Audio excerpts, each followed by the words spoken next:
And hello. Welcome to the first episode of Locking In. Today we're going to be talking mainly about League, but also about some interesting hot stuff that some of you guys might be watching on Twitch.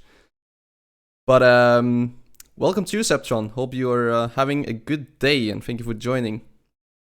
Yeah, thanks for having me, Cami, but doing good so far at least. Waking up a little bit, waking up on my end. I see. Okay, so let's get right into the first topic. So the first topic is how to climb out of low elo. So do you have any tips for like how to climb out of low elo for like basically any role, but like both some specific roles for support because that's what you mean, but also like in general like some tips that everyone can use basically. From support perspective, I usually just say play whatever you usually just play, because I don't really suggest anyone to try something they don't. You have to like find your own kind of specific, because like you can play in three ways. The support role you can play like either with an engage, tankiness, for example, like Nautilus, Thresh, Blitzcrank. Then you can play all the e-girls, Lulu, Janna, Nami, and stuff like that. And then you can play all the brand, Lux, and all the damage dealers. So you kind of have to find your own like place where you feel most comfortable with and try to improve on that. So let's say if you're playing, I don't know, Lux or damage dealers, you better maybe find some YouTube videos or like streamers who play those, see what they do, see how you can like copy them. And the same goes for like, I don't know, engage supports and tanky and whatnot. So you can try to do that one, but I mean, you can just simply see what you can improve on, what is your weak spots, and you have to kind of be honest with yourself. Be like, okay, my laning phase sucks. I have to like improve it. What do I do? Or like how to play when things go down or something. What do you do? How do you kind of somehow increase the chances of winning? I see. Kind of that's from the support role, because there's like a lot of things you can you have to understand you can't win every game, but at the same time you can definitely do something to maybe have a little hope at least in terms of winning it if it's doomed. So let's say you find like your playstyle and like your champion pool. So what do you recommend like afterwards? Like do you recommend like watching your own like replays? Do you recommend like copying someone else's like build and playstyle, or like finding your own playstyle, or what do you recommend like once you have found your playstyle essentially? Um, yeah, you can either check the builds, of course, because builds also kind of matter. Runes, everything basically, starting from like the beginning, kind of see why they run this instead of that. That's why, for example, if you watch YouTube or streamers, you can simply ask them for it, like why you're running this instead of that. You can see, and then you can maybe understand maybe why his way, for example, the streamers or the YouTuber or whatever is better than the yours.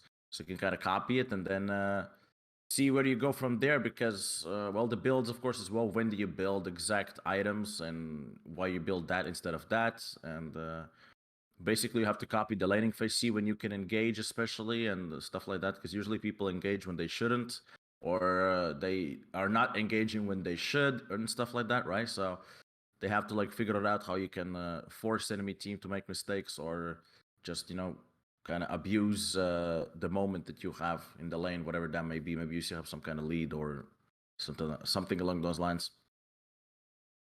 So I have an interesting theory. So some people like often ask me like, "Oh, what should I play to like climb out of low elo?" So I basically have the idea that you can get out of, or you can get to Diamond 4 at least, basically with any champion.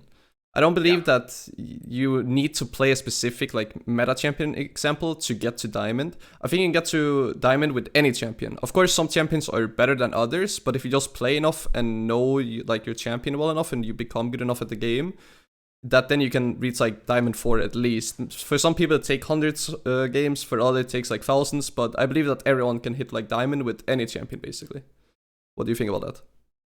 Yeah, because I've seen some really weird, weird champion picks, for example, and they still make it to diamond, like no problem. So, and they're the one tricks especially. So, yeah, like I always said, you can play Heimerdinger Bloodthirster first item, and you can still get to diamond, like it's fine. But so you just have to understand how you play the game and how you like use some kind of things into your advantage. So definitely you shouldn't be like maybe playing some kind of like super OP champions. Of course, if the super OP champion is fine and you are like completely like fine with it. And for example, if like I don't know, let's say Blitzcrank is suddenly OP, right? Then you play Blitzcrank, perfect, right? Even better for you, right? But if you are not playing Blitzcrank, you never played it because you play Janna Lulu all the time, then maybe it's not the not the champion to pick, even if it's like super OP. Just stick to the same champions and try to improve, because sometimes even people send me, let's say, their OPGGs and they're like, what can I improve? And I see you have like 55 win rate, so it means like you're just spam the same champion, right? Because in most cases you're gonna win anyway, right? 55%. So just it might maybe be slow, but slowly and steady you'll climb. So just keep playing like the same thing and see if you can change up maybe a build or two on the like again the how you can kind of play. So, like you said, yeah, any champion is a good champ, kind of to diamond at least, and then from diamond it kind of struggles because then people kind of understand the game a little bit more, and then obviously they can the laning phase gets harder, and then it's not as easy maybe to punish some mistakes. Yeah, I think as soon as you start playing like off meta champions, like above diamond, it's like you're just putting yourself in like a disadvantage. Of course, you could kind of argue that you're putting yourself in a disadvantage below diamond as well, but it's not like completely unachievable to get diamond with like off meta shit. But I will say that if you end up like actually wanting to go for like super high elo, and you somehow randomly like get to super high elo, if you play something super troll or have like a super unique playstyle, then I mean you might end up being known as like an elo terrorist. Because I know some players, especially on EOS, and I can even mention a name that some people might know, the infamous Nubrak, with I go Teemo support, but I'm actually not playing support, I'm just sitting mid lane and helping my mid lane and leaving my ADC solo bot lane. Like, sure, he got to, I mean, I know this is NA, so technically it's piss low, right? But he got to like, what, Masters or Diamond or something like that? Oh yeah, I remember that. I remember watching, seeing him at Tyler's stream or something. Yeah, he did exactly the same thing. He just like sits in the mid lane as Teemo and just soaks XP. Yeah, so And he made it to Diamond, right? But you're just known as like an elo terrorist, and a lot of people will just hate you for that, and they will just like straight up grief you. So I mean, you can get to Diamond, but the way that you get to Diamond, or at least above Diamond, you need to have like a somewhat idea of like, is this actually troll, or does this actually like kind of work? Because even if you're winning some games that you're trolling, doesn't mean that like it works, right? yeah, because like you shouldn't be copying it. Kind of, that's the thing. Because copying is like it's like, oh yeah, he's sitting AFK mid lane, I'm gonna do the same and it's gonna work. No, so obviously he's doing something with some kind of purpose and some kind of like some kind of idea in his mind, so to say, some kind of plan. But the whole plan isn't just to sit in the mid lane and do nothing. So Yeah. always some kind of idea there behind. So gotta be careful with that. Obviously, how you play it, because if you actually want to climb and stuff, then up to diamond there shouldn't be any like a lot of problems at all. Should be all good. Okay, so let's move into the next topic. So League of Legends items. So basically, we are going to be talking about like the difference between the newer items that especially came out here in season 11, and we're going to be talking about some of the older items that kind of give you like a nostalgic feeling. An item that I clearly remember from the good old days that I absolutely hated was the DFG. I don't even remember the full name of it. Deathfire Grasp or something like that. Grasp, yeah. Deathfire Grasp, yeah. Yeah, that was an item that I remembered. Like, it's the first item that comes to mind when we talk about like old League of Legends items, because that item, especially, I remember on LeBlanc that it was just completely unbalanced. Like there's zero counterplay to it. Yeah, I remember Ari used to have it as well. Like every AP mage assassin, basically. So Yeah. it's just basically like E tier HP as well. So it's like extra ability almost, so to say, that you can just click on and that's it. Point click and you're just sucks out of your HP and that's it. As long as I remember something along those lines. Yeah, DFG was like an old done. Of course the old items like old Sightstone as well. Oh where yeah, you were yeah, able yeah. just to place wards as many as you like, actually, as long as you. I remember in season 3 when you were literally supports were just like you. Literally, I checked out one time the season 3 World Championship, like the finals, the SKT and the Royal, and literally support only had boots, Philosopher's Stone, like the one that gives you a little bit money, and then wards. That was it. Yeah, I That was your remember full build. Lee Sin mains always also went that item. Sidestone like Yeah. super early as well. Yeah, Sidestone super early, so you can jump around. Yeah, exactly. Yeah, I remember that one. So that was kind of fun. Obviously, I remember I had a couple games where if you're super giga ahead, I was able to place like approximately like 12 wards at the same time around the map. So we literally had full vision of where enemy team is all the time. So that was kind of fun, but can't do it anymore. So only 3 wards plus pink wards. So that's about it.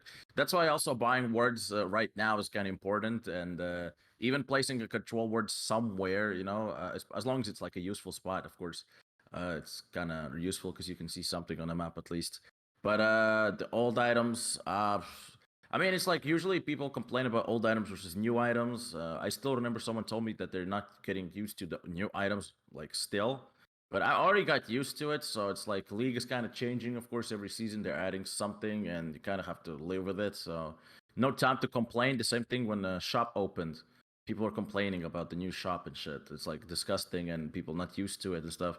I already knew it. People gonna be complaining for like a week or two, and then they're just gonna forget about it, and it's fine. So no one's complaining about it now at all. So Yeah, it was just like, that's the thing. Like as soon as Riot changes something, everyone is just complaining. Because I remember, like as soon as preseason came out, I remember everyone was like, "What the fuck are these like new items? Like why do they look so different? Why did they give them like new layout and whatnot?" And now we're like halfway into the season and like nobody's complaining. So with the new items like just came out, was there any items that like specifically stood out and you're like, "Whoa, that's a cool concept," or like, "Whoa, this item is like completely either like dog shit or this is omega fucking broken. Like every time is just gonna build this item now."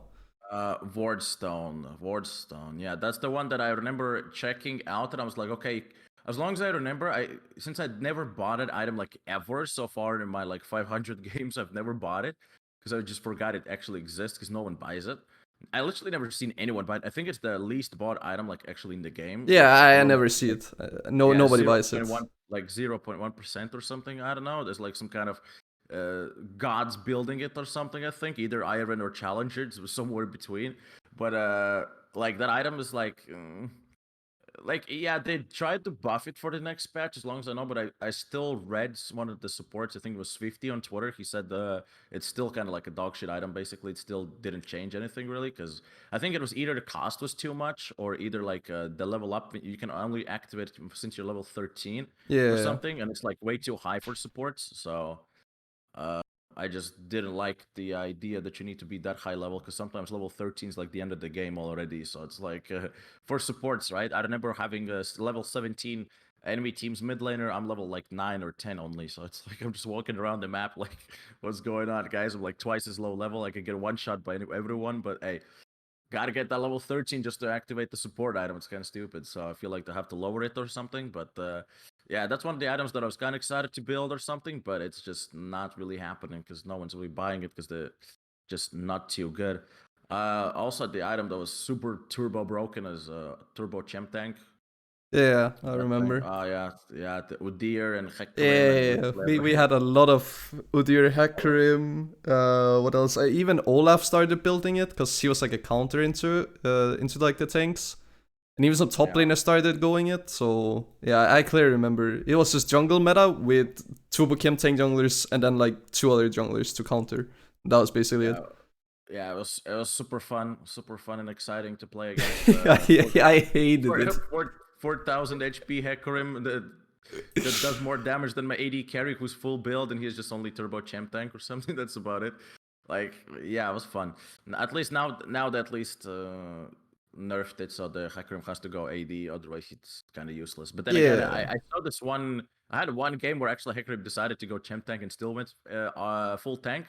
Yeah, he did less damage than like Thresh support, but I guess it was still war. I don't know if he won or lost, but I still saw at least one guy build it. Still stuck on that old patch, I guess. That's fine.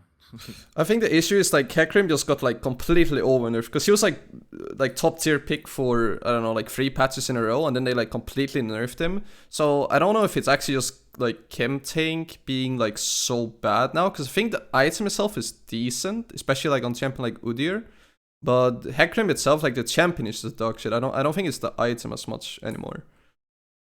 It was just annoying to play against, let's say, an engaged tool who does more damage than your like whole team, basically, just like that. And then the movement speed and stuff, because increased movement speed gives him more damage and stuff as well. So Yeah, it was the perfect item for it's Hecarim. yeah, it was literally the Hecarim's item, and now they just said, you know what, screw that. We're just gonna make it so you have to build AD, so you're actually useful. So so now they're kind of doing it. Plus the nerfs, of course, in terms of damage and stuff like that for Hecarim also kind of hurt him. So don't see Hecarim played anymore nowadays. Just like you see a bunch of other junglers that I can't even tell which ones do I see actually nowadays. Like I think nowadays, Hecarim literally is actually the whatever. lowest win rate jungler like in the game right now, if I remember correctly. But I actually think there's an item that was even stronger than Kim Tank when it just got released in season 11.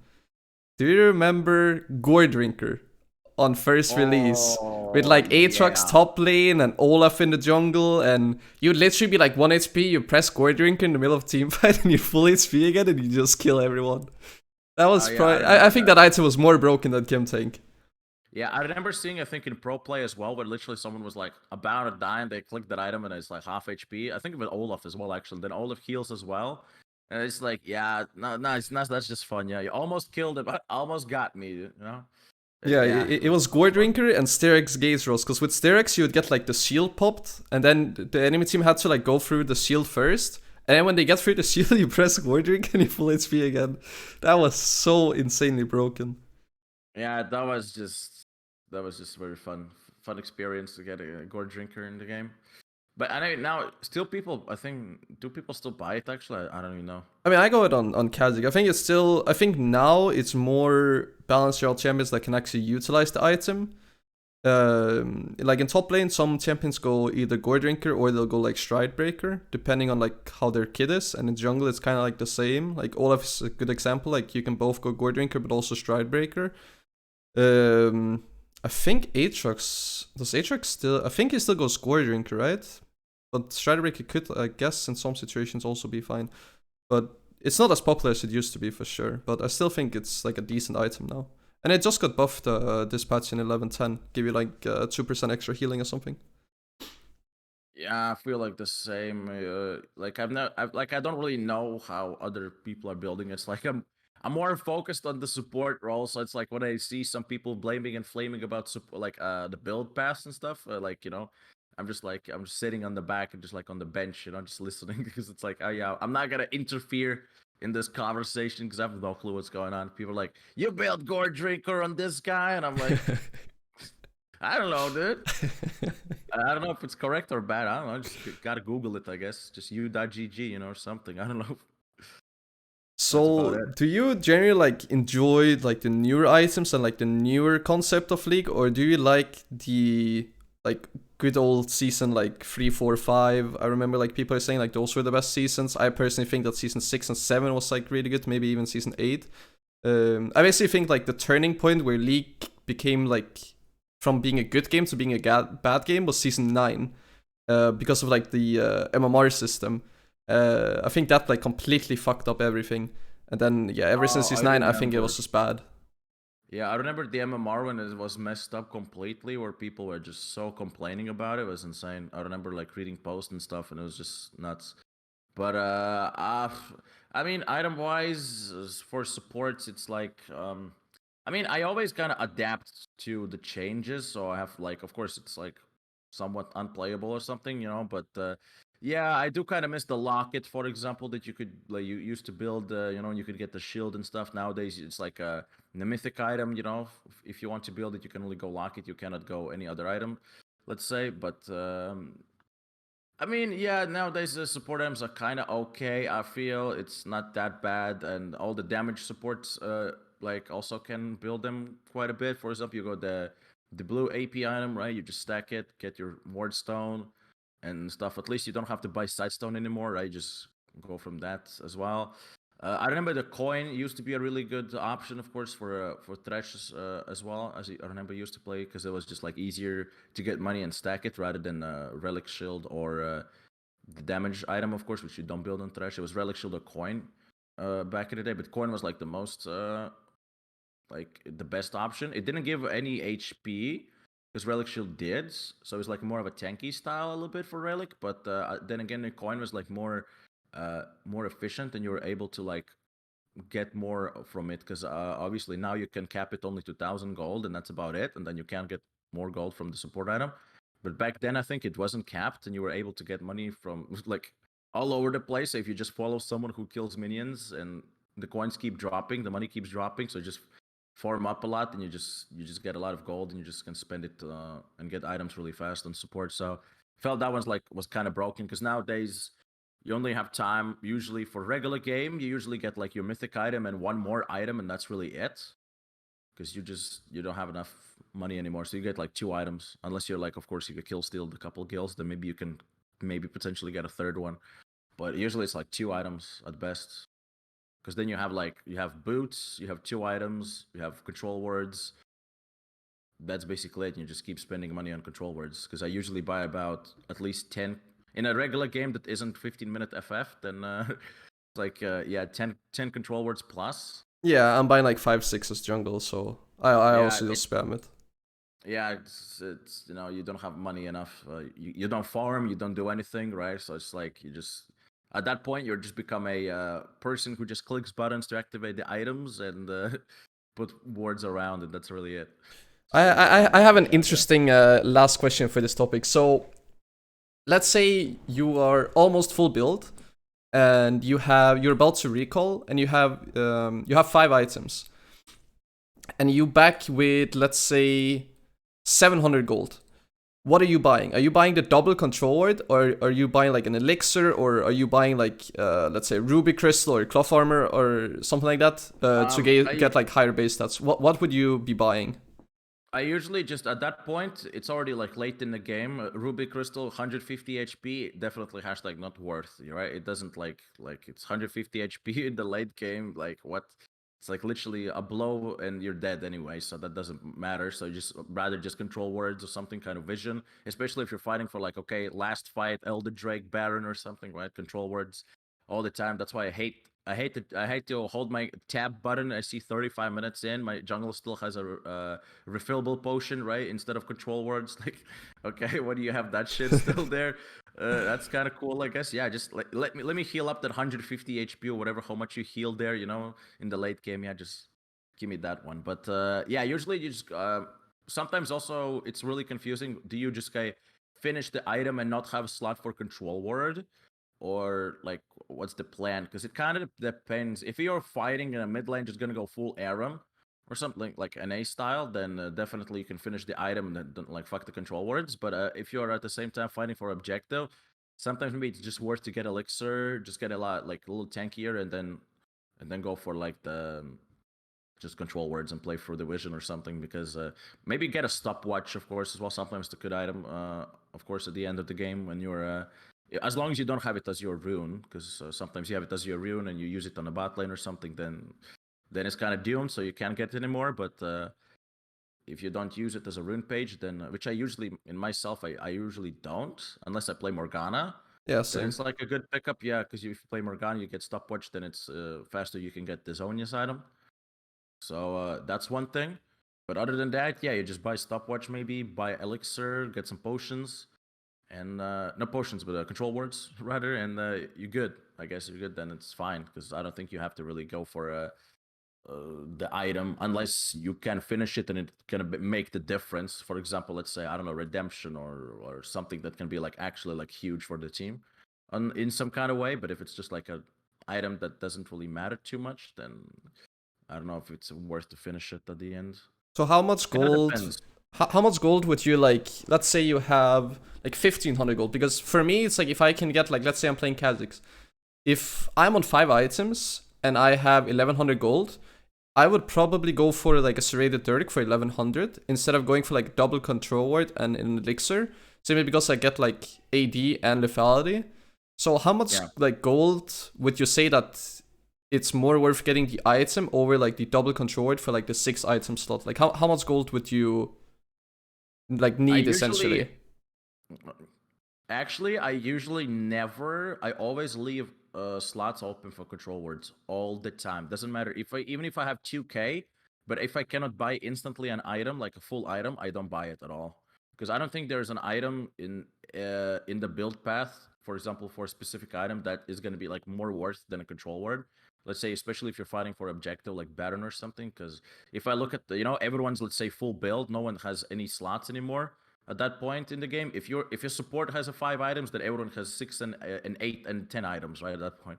So yeah, no one else is buying control words. You're the only one. So I don't think it's really worth for support to, like kind of go for it. So it's like I always, especially it's like Baron Smite battles or something, or like Elder Drake or something. You need to have the vision. You have to need those wards in the bushes and stuff. Especially if it's like an ocean dragon or something. You have more bushes around, so you need to ward even more. So it's getting a lot harder at that point. So it's definitely a control word. So I always just never buy like the last item. Because of course, yeah, if it makes to that game, like 1 out of like 100 games where you have like that full 6 item build, so to say, 5 item build, then maybe. But like I said, only if you can instantly buy the whole item, because I don't think it's kind of worth to buy like, let's say, Kindle Gem or something. So it's like, what is it gonna do anyway? So yeah, it gives you CDR, some HP, but at that point in the game, I feel like you just get Elixir and control words and just play with that one. Unless I don't know, you put control words, you can quickly recall, and then you get an item, and then you come back. As long as they don't clear those control words. But then again, I don't think you have enough time for that. I think you just lose prio. I don't think that's a good idea. Yeah, that's exactly. That wouldn't be the plan. So you just always have those control words. You place them down, recall, get new ones in case they get deleted and stuff. So it's always nice to have control words so you can always play around the vision. Well, you heard it here first. If you're playing support, stop buying Kindly Gem and just buy 2 control words, thank you. And for other laners, like, in my opinion, like, for both like ADC and jungle and whatnot, like, unless if you're getting like, yeah, of course that stopwatch, I guess this can be game changing, but I would say like less than 1,000 gold item is not worth like over double control word in the late game. So yeah, I just wanted to bring that up because I really feel like in soloQ, like that's really common, like, oh, I need this like 10 extra AD, and it's like that the 10 AD just doesn't matter. Like, you have 300 AD, what does 310 AD change?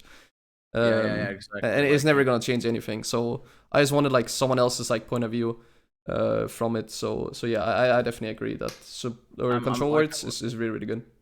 Yeah, I'm checking out my last games, and for example, the last game that I lost in 33 minutes, about 17 words.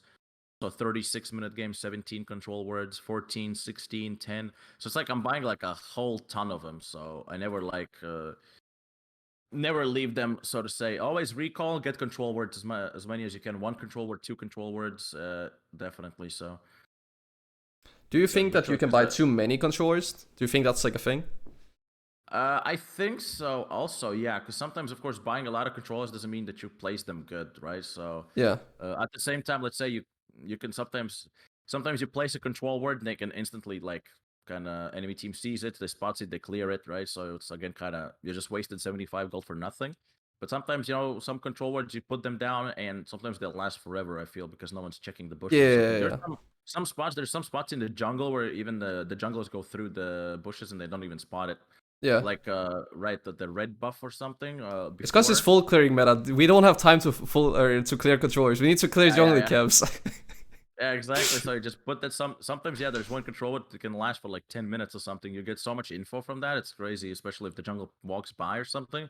Top laner walks by or something, then definitely you can see a lot. But the only thing is that I really hate that there's a bug sometimes in game where it says that you have the control word placed. Yeah. I hate it. I don't know why they haven't fixed it. It's been for a very long time like this. For a long time, yeah. It just pisses me off because sometimes it's like it says I don't have a control word placed, and I place it, and then I see, oh, one of the control words just disappeared. It was mine actually. Like why? There's also sometimes the bug where it's like you have placed like 1 out of and then like 300 something control words possible instead of like 1 out of 1. Then it says like 300 and something.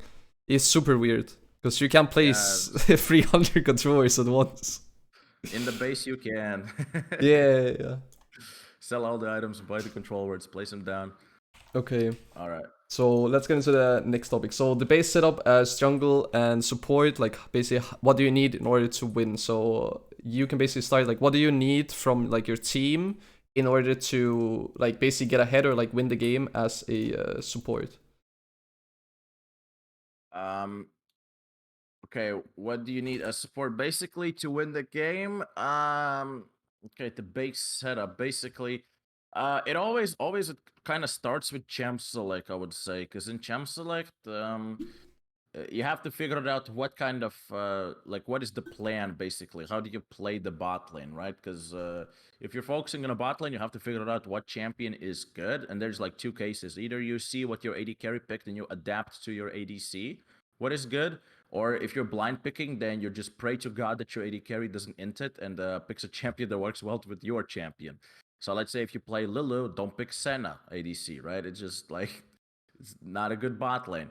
Let's say if you play Ezreal, Ezreal Lulu, also for example, maybe not the best one. They don't work too well together.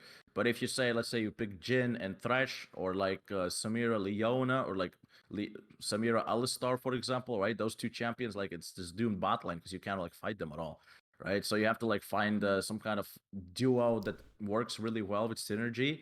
Like if you play those Nami, Janna, Lulu, for example, just hope that your AD carry picks like some kind of scaling AD, so you can buy all those Ardents and all the all those stones and stuff like that, all those items support that you can just like give and peel basically your ADC that can scale really hard and you just play from there. But if you're playing for like early game or something, like I don't know, something aggressive, then you just hopefully you just pick Blitzcrank or some kind of engage or Nautilus, whatever, some kind of that can start and engage and just kind of play aggressive in the lane. But also you have to figure it out how you want to play it and how enemy team is gonna play, because obviously you're playing against other two champions in the bot lane. You have to see how you can counter them. So what's the plan? So if they pick like a poking champion, you don't really want to play peel champion because it's just the poke champion is gonna fuck you, basically. And so you definitely don't want to play, let's say, Janna against the Xerath or Brand because you cannot really do anything. And if you want to gank bot lane, sometimes I feel like there are people who expect ganks from a jungler when you don't have a setup as well. It's really hard for a jungler to really gank when your bot lane is like Janna and like no CC, no nothing. It's like, okay, you're playing Kha'Zix and you can't really do anything. So it's like you're gonna jump in, get stunned or something, you're just gonna die. So it's just but yeah, so basically all starts with champ select. You have to like figure out what kind of champions, and if you have the right idea and stuff, you just have to always check the mini map and see where the jungler is. I usually don't suggest anyone engage when you don't know where jungler is. If your team says the jungler is top, or if even in the better choice, it's like because sometimes people say jungle is top, and then after 2 seconds he's bot lane. So it's like, all Yeah, right, yeah, good call, guys, good call, yeah, nice. But usually it's like I usually engage when I just see like where I physically see jungler. Oh, he was top lane. I just saw him, and then I can calculate. We have about 20 seconds or 30 seconds, depending what the jungler is doing. How much time we have to engage, because then for sure we know it's going to be a 2v2. As long as, of course, the mid laner is still there, not teleporting, and stuff. But it's going to be a 2v2 for sure, because sometimes it's like you see a place where you can engage, but you have no vision around and you don't know where the jungler is. So sometimes it's kind of sketchy, right? Because obviously some players are kind of baiting quite a lot. It's like, oh, hey, I'm running around in the bot lane. Go hook me. That you hook him, and then guess what? A Fiddlesticks comes from the bush, or like Kha'Zix from around. Olaf randomly shows up. Hey, a whole team's teleporting bot lane, right? So it's like you kind of have to figure out how you play it, because a lot of people just engage in a silly situations and they die, and then they just lose bot lane from that. So basically, you have to figure out when the best spots, basically, of engaging. You have to figure out when you can engage and how you engage. Like, who do you focus first? And you have to time the summoners, kind of. Maybe I don't really time them myself anymore. I'm just way too lazy for it. But then again, it's like if you ping it, can kind of understand, especially if you flash an enemy team's AD carry flash, then you can just look at your flash and be like, okay, my flash is on cooldown. It means his one's also on cooldown. So you can kind of take it from there and be like, okay, AD carry has no flash. You can ask your jungle to go for a gank or something. You just communicate with the team, ask for ganks, tell them that their flashes are down or something. Then the jungle maybe is gonna actually go and gank. So you can just play with from there. And obviously, if you get really good dragon control, then obviously you can just play for dragons, because always, no matter what, even if your team kind of starts falling down, then you can still play for the dragon soul, play for the dragon for the for the soul, and maybe you can play from there. So hopefully it isn't like a cloud soul that maybe isn't as useful most of the time. But hopefully for like infernal or I don't know, ocean or something. Even the mountain's not too bad, I guess. But anything that works. So basically, hope for a good 2v2. Don't fuck up and play for the Drakes, kind of, because even the dumb one said, actually, I don't forgot who was it, but he said that EU West is just obsessed with Drakes. It was his quote or something. So I haven't seen yeah, the EU West interview, but players. very possible, yeah. Yeah, because like we are really focused on Drakes, and I mean it's one win condition as well, like I said. So even if you kind of start falling down, and if you already have those 3 Drakes already farmed up, then it's really nice to get the last one, the fourth one as well, to get the soul, and maybe that can be a game changer. It definitely helps quite a lot, especially if it's like an ocean and you're playing against like a poke team, right? So that kind of changes quite a lot. So but then if you're losing the game and enemy teams forming the Drakes, then it's kind of doomed already. So it's like just go next, because otherwise you don't have any like points of playing. If you don't get any towers, you're not winning team fights, you're not getting Drakes, then like you're just doomed. Just have to start over from the next game, I guess. That's usually the point where it's like the point of no return. So that's kind of for the support, I guess, and just play with the jungler. Hope for the best, hope your team doesn't int. And even if they int, actually, you can just roam, but depends who you play. But then again, I've seen Janna players roam around, so that can kind of happen. Moby boots Janna zooming in the lane faster than Rammus, just to slow you down, tornado, and you can't do shit. Perma CC basically from the Janna, but somehow it can work. Depends who you play against and who you play with. But if you're playing at a Blitzcrank or Nautilus, you can just dip out from level 2 and leave your ADC to be. Gank other lanes, maybe work with jungler, but it kind of depends. Because some junglers want to farm only 24/7. Some people want to gank 24/7, so it kind of depends again. What do you think? What's the jungle one? So yeah, for jungle, I mean, it's also like all about like the draft. I think like drafting is not as big in competitive as in soloQ, but in soloQ there are also like some drafts that are just straight up easier to pull off and that are like completely more broken than others. So yeah, drafting definitely makes sense, but the thing is like sometimes you also need to like consider that some people are like one tricks, or some people like only play like one like type of champion, or like only plays in one way, and that makes it like a lot harder to draft. And that's why I think it's really important to like see like what type of champions your teammates are playing, because sure, sometimes you can have like a Lulu bot lane, but if your ADC doesn't play like Jinx, Vayne, Twitch, Kog'Maw, stuff like that, and he's maybe like an Esther OTP or Caitlyn or whatever, and there's no synergy, like you need to figure out if there's like anyone at fault. Because I mean, if the Lulu just picks Lulu because Lulu is broken, and the ADC doesn't really pick a good synergy champion with Lulu, can you really blame him? Because I don't think so, because if he doesn't feel comfortable playing it, then I'd rather have him play something on a comfort pick that doesn't have as good synergy as him first timing something that he's not comfortable with. Yeah. But then it has good synergy, because then, well, he's just gonna fuck it all up.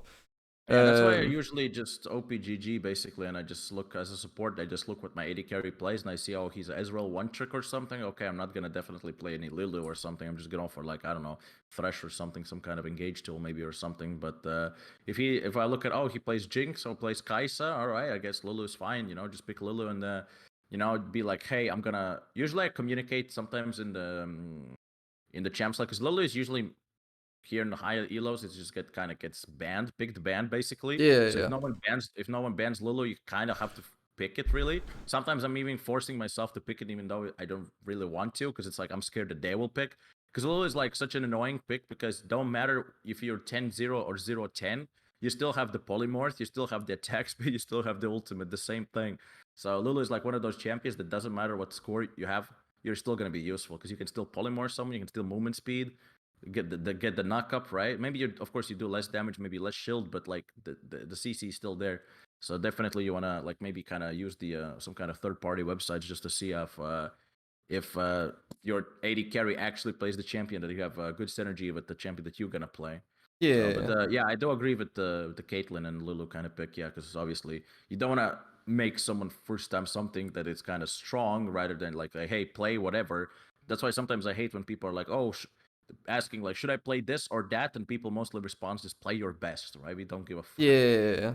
Just play something that's like that's good rather than something you're gonna first time because we've seen those first timers and they don't end up very well, right? Yeah, I try to pretty much like dodge every single like first timing person, Oh yeah, because I saw that too. I just don't want to flip it, because I know my performance will be like at a somewhat like level, because I know like my mechanics can be like anywhere between like 4 and a 10. Like I'll probably not go like 1, 2, or 3 in performance out of 10, simply because of like my experience. Like even if I'm behind, I know I can do something, right?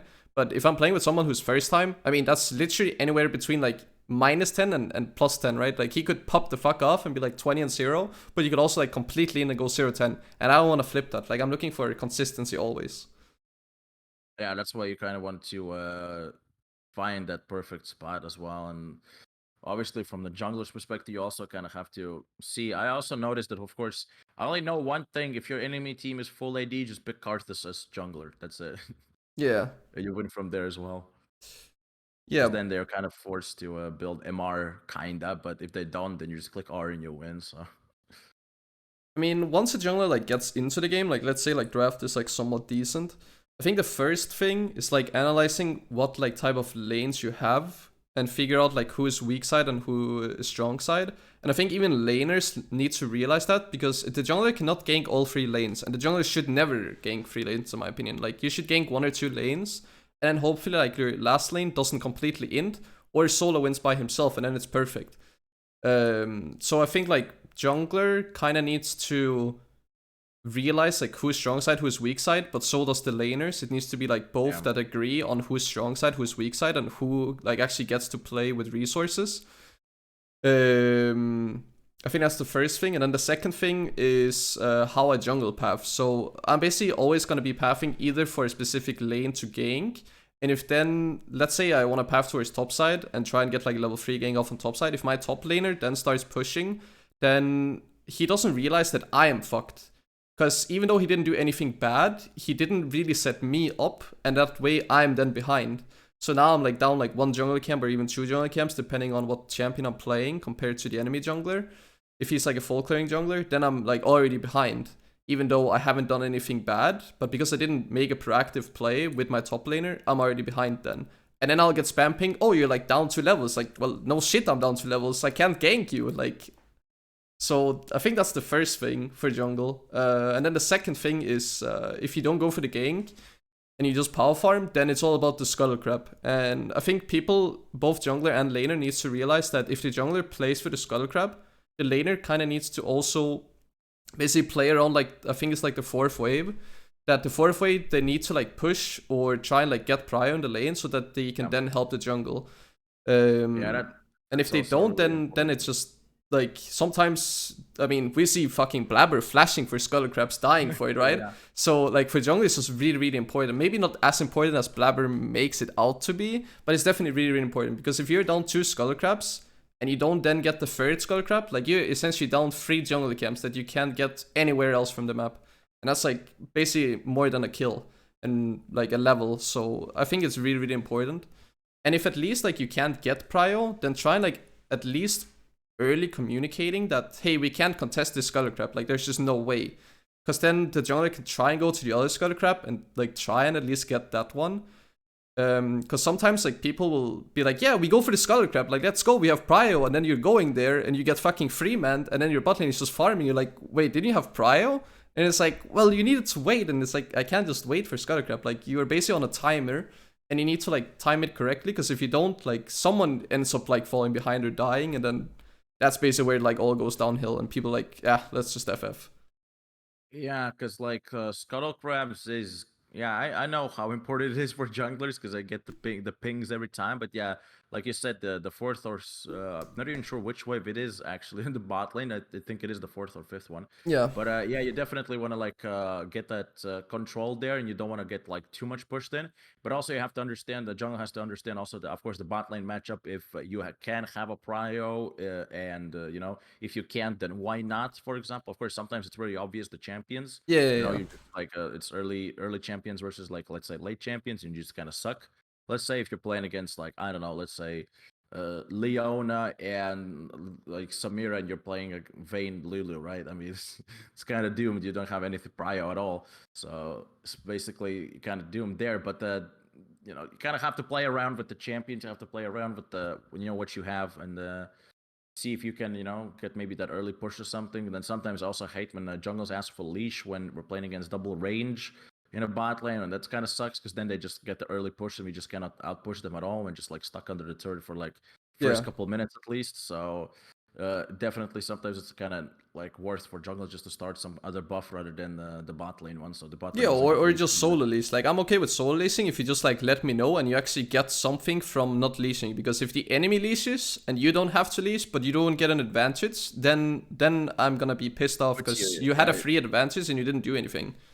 yeah, it's because it's basically essentially they leave you in a disadvantage because now you have to like use your early pots, I believe, right? Yeah, Like some either like either early that smite. or you're forced to like smite early or you're just like 5 seconds slower because well basically you had less damage on the blue or red buff or something like that. So Yeah, basically like whoever has the advantage needs to like utilize it because otherwise there's no point in getting the advantage. It's like having like a winning lane and then he just like farms, then like I can't do anything with that. You need to like snowball or like help roam the lanes or anything like that. So yeah, that's I think that like junglers and laners just need to agree on a lot of things. And most of the time, like by the time you get to higher elo, I think people agree more and more on the same things. But it seems like on the way to like I'll say even like in grandmasters, people don't even agree. So like anywhere, especially like from that diamond area or maybe even plat, I think from plat to like master grandmaster, people just like disagree completely on how to play the game and how important it is because I believe that if laners play for jungle first, the jungler can actually help because he then has the advantage. Because if the jungler doesn't has the advantage, it doesn't really make sense for him to help because he's behind, right? true. So I mean, yeah, you don't want to like kind of fall down behind as a jungler because obviously you have the smite, you kind of have to smite the objectives, and then yeah, when the enemy team's jungle is 2-3 levels ahead, then you know you're just kind of doomed because you cannot like even fight the jungler, you cannot like win the smites because your smite is weaker, and unless you kill the jungler, right? But the jungler could be anywhere, you know, especially if it's an invisible Evelyn or something, right? Coming from nowhere to steal the Baron or something, so kind of not Well, worth I there. think it's easier now because like they introduced like catch-up experience and they like changed the smite and stuff like that. But I still believe that if the jungler like simply gets help first, the jungler can actually help laners. Or like if the jungler like actually ganks, the laners actually need to like win their lane if they get like so many resources from the jungler. Because if one jungler has power farms and the other jungler ganks, and you have winning lanes but they're not doing anything, like then it's kind of like it's not really worth. Like I feel like you're just gonna lose out eventually on the game because the enemy jungle will just be so strong. Yeah, I would kind of agree on that. So definitely you don't want to kind of just don't fall behind, man. It's not like it's the I mean, you can't fall behind. It just like you need to get someone else ahead, and then it's fine. Because if you just fall behind for free, then you're kind of doomed. But if you get someone else ahead and you fall behind, I think like the trade is okay depending on like the player and matchup, of course. yeah. Okay, so let's go into a common topic being how to draft in solo queue. So I basically want to talk about like, do you think that it's better to be like someone who has like a big champion pool and can always adapt, or do you think that it's better to like have like a small champion pool but always be very consistent in your play, no matter if you're like weak side or strong side or whatever, and what matchup you're in? Or it's like what's like your opinion Well, on drafting solo queue? like myself, I have like three champions that just constantly play. It's like Thresh, Leona, Lulu, right? So I have like those three, and that's what I would always suggest. Like sometimes you see a lot of like let's say lower ranked players. they have like 80, 90 champions played in the season or something, right? Most of them, a lot of them one time, you know. So it's like you just don't want to do that. I do believe last season I had like 12 champions played the whole season, right? And like 7 or 8 of them were like not one time, but like 3, 4 times. So like when I'm out of field, or like kind of half trolling a little bit, but that's about it. But mostly I just spam like the same champions, kind of the same 3, 4 champs, just because at least I'm consistent on them, because I know I can perform well, because I know the champions, kind of like an inside outside, so to say, and I know like which champions kind of is better for drafting as well, of course. So that's why I adapt, because that's sometimes even tell my team what champions I'm gonna play. I'm gonna play like Leona, Thresh, Lulu, like pick something that it works well with. So they don't pick anything that like, okay, I have no idea what to pick now, right? So but definitely it's well, it's simply like what I always say. It's like for support, like I mentioned those 3 styles before, like the tanky engage, the damage dealer, the peel champions. You have to kind of know at least 1, 2 champions from each kind of position, so you can also adapt and see what you kind of need for the team comp to win. Because sometimes, of course, it's really obvious what do you need. For example, if you already have an engage tool, like I don't know, a Malphite top lane, Kled top lane, something that can engage, for example, or jungle like Jarvan. I don't know, some kind of initiator, right? Hecarim or whatever. Then you don't really have to go for those engage tools if you don't really want to. You can just play, for example, if your AD carries like a Vayne or some kind of like scaling champion Jinx. What else do you pick nowadays? I don't know, Aphelios or something, right? I don't know. Then you can just simply pick like a peel champion and protect him, because you already have an engage. So you are not going to engage, so you don't have to. You can just rely on your jungler or your top laner to start a fight. So you don't really have to do anything. You just play at the back and just peel your ADC, and you're just gonna win from there. So you already have like, you have engage, you have disengage, you know, you have the protection. So it's like kind of really good comp, and you're just gonna, as long as you don't fall super behind, you can just simply play from there. I guess you don't have to really do anything. That's one for drafting, but also of course the duo bot lane really what matters, because you know that you cannot get to the team fight phase when you're losing 2v2 bot lane really hard. So at that point you also have to figure it out. Is it worth to sacrifice, let's say, early pressure and just like farm and be careful and not die to the bot lane and just scale from there, kinda? Is it like worth? Can you play it out like that, or that you maybe sometimes pick it and it's completely doomed already? Sometimes it's fine, of course, right? But you have to kind of make the decision early, of course. In lower elos, maybe people don't play as aggressive, or when they do, they play dumb. But then again, you know, also if you're PL support, then also you're kind of playing dumb, I guess. You're like the low rank, so it doesn't matter that much. But yeah, drafting is, I feel, important for soloQ. Maybe not as low in like lower ranks, because it doesn't really matter. You can play whatever. They just pick full assassin comp, full AD, and no one picks Malphite from enemy team, you know. So but in higher ranks, it definitely is, because you can already see teams adapt, you know. For example, I remember one time I was filled top lane. I saw enemy team was full AD and I didn't want to dodge. I just picked Malphite, and we just won from there, because it's like, oh yeah, I have 300 armor at 14 minutes. Like, they're just not gonna do anything, and I'm just winning 1v1 against Tryndamere. I just build Bammy, I get like the Ninja Tabi, and I'm just like, I can easily 1v1. The guy has like 2 items. I'm I'm like half item, and I still 1v1 because I'm Malphite, and they're full AD, so they just have to surrender because they just lose, because I have like 300 armor at 15 minutes. After 5 minutes, I have like already 400, 500. You know, it's just like they just can't do anything to me. So also the drafting is kind of smart. If I would have picked, let's say, a Karma top lane, the loot top lane or something, it's kind of doomed, because I'm playing against I'm playing an out-of-fill role. So I just like pick something that's rock solid, and just like just do nothing and win the game basically as Malphite. I mean, I have a very strong opinion when it comes to like solo queue and drafting. So it all depends like what type of player you are. I'll say like in lower elos, drafting doesn't really matter, because from my experience, like whenever I smurf, I mean, I can be having a full AD team comp, enemy is barely gonna buy like plated steel caps. If I'm going like a healing build, people are not gonna buy executioner. So I feel like in lower elos they just don't understand. So that's like their entire issue, like in low elo, that they don't understand like how to counter items or how to actually counter with a stronger pick, stuff like that. So I think that's like the issue for lower elo. But when it comes to like higher elo, drafting like matters a ton. Like I sometimes Yeah. I can simply see like before the game even starts, oh, we win or we lose. Like I don't even have to play the Yeah. game to see the outcome of the game. Yeah. But how it depends, I mean, it depends what type of player you are. So if you're a player that strictly want to get like high rank, want to play solo queue, I mean, then I just suggest like you play 2 free champions, you know, like those 2 free champions only, you're always going to be like a solid like player.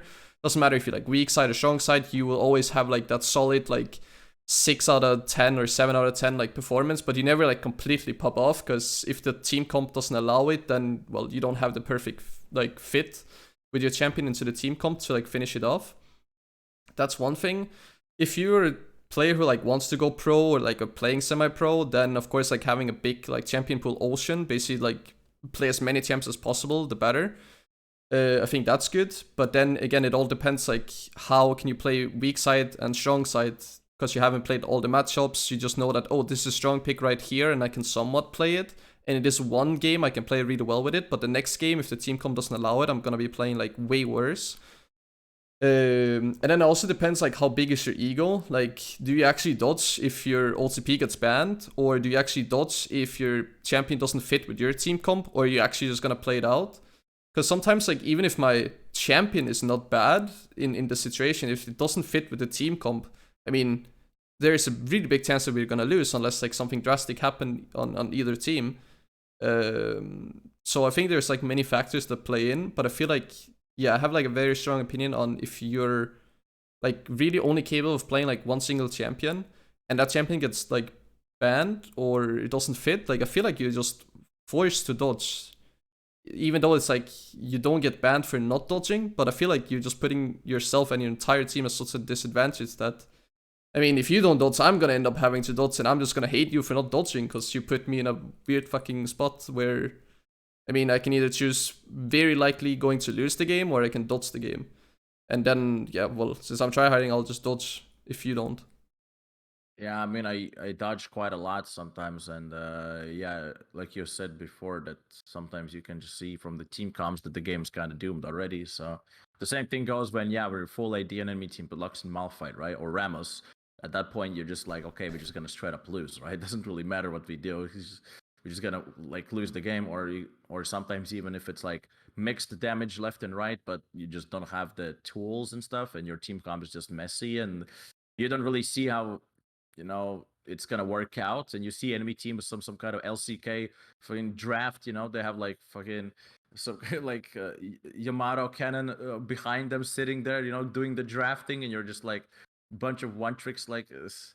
Yeah, sometimes it's like I remember having a champ select where it's just unfortunate where we had like couple one tricks, but our team comp just like it was just sucked. Like we had Heimerdinger somewhere, we had like some kind of Zyra mid lane one trick and stuff. I don't know. It's like it was really weird. I see them pick their champions, but I just don't see them like us working out together with that. So it's like I still had to dodge because it's just like it just doesn't work out really well. So it was like really messy and really weird. So at that point on, it's just like kind of Yeah. unfortunate.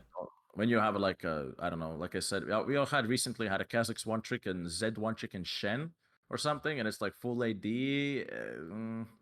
It's like sometimes I'm forcing myself to pick like an AP champion, which is usually Lux, or something. I just like pick whatever. But then again, I look at it and I'm feeling if I see that all those players are doing really well recently and they've been winning and stuff, and the win rates are good. Sometimes I'll just kind of ego it and be like, okay, I'm just gonna be like playing safe, and just hopefully not to die and just, I mean, especially if you're playing like Lux or something, it's like just got a shield and sometimes you click R. And Q is basically like a binding, like a Morgana Q, so nothing too different. So just like kind of play like Morgana, but a little bit more safe because you don't have the black shield. But other than that, yeah, I guess it's fine, and just kind of play from there, and hope you win from that. But as long as you kind of have to, you don't have to look at anyone else. You have at that point, if you're playing like an off champion, you have to like just look at yourself and be like focused on yourself at that point, because it's like you're already playing a champion you usually don't, and that is like you're kind of sweating basically by playing, because it's like you have no clue what to do. Yeah, I mean, for me, like personally, like what my biggest like problem for solo queue is that I don't really play AP junglers. Like I can play Karthus, but the thing is with Karthus, there are a lot of champions that straight up just counter him, and you need like actually vision from your team, because otherwise you're just gonna die 10 times. And even though dying on Karthus is fine, there are still like some times where dying on Karthus is not good. In my opinion, like if you die as Karthus and you don't have your ulti, I think that's bad.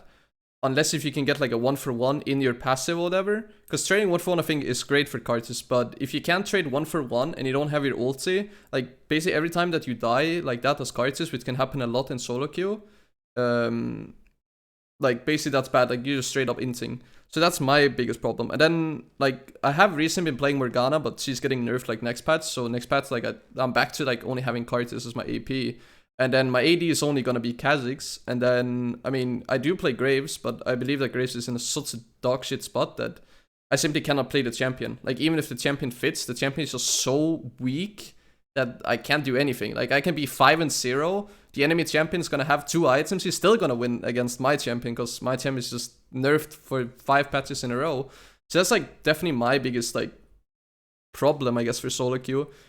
Because even if we need AP and I pick Karthus, I mean, if the enemy picks Sylas, if the enemy team picks Soraka, if the enemy picks any type of assassin, right? Like, I'm basically gonna be inting, and then it's better for me to dodge. And many times I'm forced to dodge because I simply just don't have that AP type of champion pool. Like, I can play tanks, I can play bruisers, I can play assassin, but I cannot play AP. Like, it's simply not something that I've ever learned. So if I'm ever forced into a position where Karthus doesn't fit and we need AP, like, I'm basically forced to dodge. Like, I'm not gonna go in there and be like, oh, I feel like my Evelyn today is pretty fucking good. Let me go in and act like self-made. I'm just gonna go 0-10 and I probably deserve to get permabanned, not gonna lie, but I probably won't because Riot's not gonna ban me, right?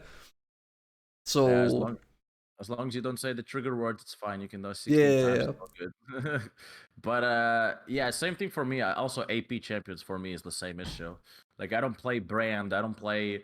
like I said, I did try Lux, but only have like 2 games. It doesn't mean that I play it. I just kind of coin flipped it and I won the games. But yes, also AP champion pool is the one that I don't play. I can play Engage like Thresh, Leona, like Blitzcrank, Nautilus if it's really needed. I can play Janna, Lulu, Nami or something if it's needed. But when it comes down to AP, then it's kind of doomed. Yeah, I don't play Xerath, I don't play Brand, I don't play like any of those champions. So it's kind of also an issue where it's like at that point you have to like put some a lot of games to them so you can learn how to position correctly and how you play them. Because at that point, if you're playing like an AP champion, you're not going to be like a suicidal monkey who just runs in and just like as a tank, can soak a lot of damage. You have to be like careful because it's like at that point you're like the damage of the team.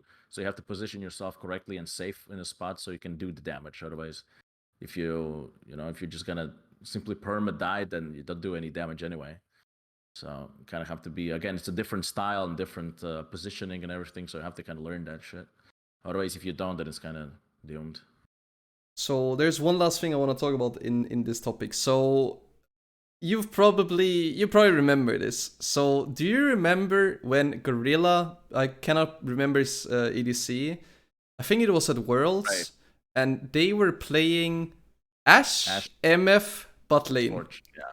Yeah. And in solo queue, for literally the next 4 weeks of solo queue, I would see game after game after game people trying this shitty combo that is never gonna work in solo queue just because they played like 2 games of it and they won 1 game with Ashe MF bot lane. Doesn't mean that you can just pick it up in solo queue and force your teammates to go it because it's so broken, because it doesn't work. Like in competitive, it can work, yes, but it works because you can communicate and it can work into certain matchups, and maybe that one game you can cheese pick this combo and it will work. It doesn't mean that you can go into solo queue and go DuoQ or even like force your teammates to go this combo every single game and expect to win into every single matchup, because that's just not how it works. So I just hate when people are like, oh, but I saw this in LCK, let me try it into solo queue. That's not how it works. Like, you're gonna completely int, and people need to completely stop doing this, because it's simply grief. Like, I don't care, like,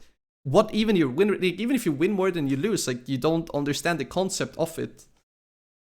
Yeah, I remember it happening, and the whole reason for it, I think it was in the semi-final, Rocks, Tigers, and yeah, was it SKT or something, I think, or something. Yeah, they picked it only because at that point it was the meta when Zyra support used to be a thing at that point, and what counters Zyra is just huge range, and huge range comes from misfortune. So basically, what Zyra does is basically her root. It's kind of annoying, of course, because she does damage and she roots you, right? So she roots, she puts ult, you're just kind of rooted, bounced up in the air, you just kind of die. But with misfortune, what happens is she can E, she can go AP kind of, right? And her E scales from AP.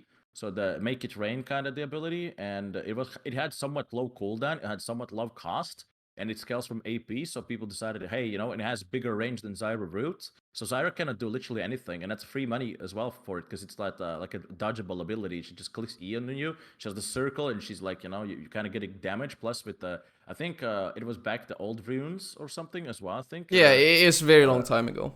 Yeah, so it didn't have like it was the electrocute kind of style thing as well. So basically, you get poked by the I ability, think it was but the free Thunderlords one. at the time, actually. Yeah, Thunderlords Thunderlords. Decree. Yeah, it was yeah, Thunderlords. It was Thunderlords. It's the ability, it's the damage, and since you're maxing E, you do even more damage. It's like so annoying and obnoxious to deal with. So Misfortune was like literally so insanely strong together with Ashe. And then after level 6, Ashe hits the ultimate. You hit someone, and then Ashe hits the ult. You're stunned. Misfortune does the bullet storm, and then Ashe with the damage. You just cannot do literally anything. It's just so much damage. And then people decided to try it. And yeah, and I truly hate, of course, when it's like, oh, like you said, oh yeah, so it did LCK, man. Yeah. I saw Faker play Rammus mid lane, guys. We gotta lock it in. Yeah, and he just like locks in Rammus mid lane first time, AP Rammus, and it's like, oh yeah, baby, let's go. Yeah, people need That's to stop like copying competitive team comps and try it on solo because it's not gonna work. Like, don't like try and force your teammates onto something that they're not comfortable with, and don't try and copy something else because yeah, well, you just don't understand the concept of it. Because yeah, like the reason why it was good in that game was because, well, first of all, MFE outranges, and the combo like from Syra being immobile, but also like Syra plans, MF can just Q from it and have the bounce to poke back onto the Syra, and since Syra's so squishy, like she was just gonna die every time. But people thought that the combo would just work into any combo, and that's just not how it works. And yeah, I basically had to probably not play for those like 4 weeks in League, because every game is, I can't deal with this. Like if I see them play it, I'm like, well, I'm gonna go dots, play on Smurf account. They basically played that shit from, well, I played in Plat, they played it. I played in Diamond, they played it. I played in Masters, they played it. Like basically whatever elo I went to, they were like playing it. Almost every single day I'd have a lobby with it. It's like one of those things where it's like it becomes popular and everyone's like, wow, it's such a smart idea. And then you look like, oh, this guy's support main, nice. Oh, this guy has 2 games misfortune. Nice. All right, cool. Right, we're just gonna roll with it, right? Nice. Yeah, it just doesn't work. It doesn't work. Well, let's get into the next topic, which is DuoQ versus soloQ. So, what's your opinion? Like, should you DuoQ? Should you soloQ only? Should you mix it up? What's your opinion on it? I usually play most of the games solo queue because with duo queue is like I know a lot of people maybe like in lower ranks they duo queue quite a lot, of course, with like random people. Because what usually it's really popular. What happens is that let's say you're playing in silver, you just had a pop-off game, and someone from your team just had like a, I don't know, 12-0 mid lane performance, some kind of Zed Smurf or something from gold, whatever. And you're like, wow, this guy's super huge, cool. We're gonna duo. And then you duo, and the next game he completely sucks ass, right? So it's like one of those moments where it's like one game you popped off, the next game you just int, can happen. But how I usually do it, I don't really judge people from like one game or something. It's like, okay, you had a good performance, nice, good stuff. But like at the same time, next game you're gonna run it down. Maybe again you're gonna pop off. Who knows, right? But at the same time, not worth the risk. So I only have like literally, I have like 2 people I can name instantly that I duo queue that I trust because I know that they're gonna perform really well. It's either you have to find a person that is good at his role or at his champion, and hopefully isn't a one trick, or if it's a one trick, then hopefully it's not a champion that gets like banned a lot. So let's say if you're playing like I don't know, Rumble right now, especially, right? Rumble mains are literally shivering if there is any. I don't know, but yeah, like Rumble gets perma banned, so. Yeah, not really good day for Rumble players, I guess, but not a good patch. But I feel like DuoQ is only good if you like trust the other person a lot. For example, like I only have like 2 people. It's Kami and it's Plander, because I know Kami is good because like Kami can also play jungle and just not int at least, so it has like kind of brain, so that's nice.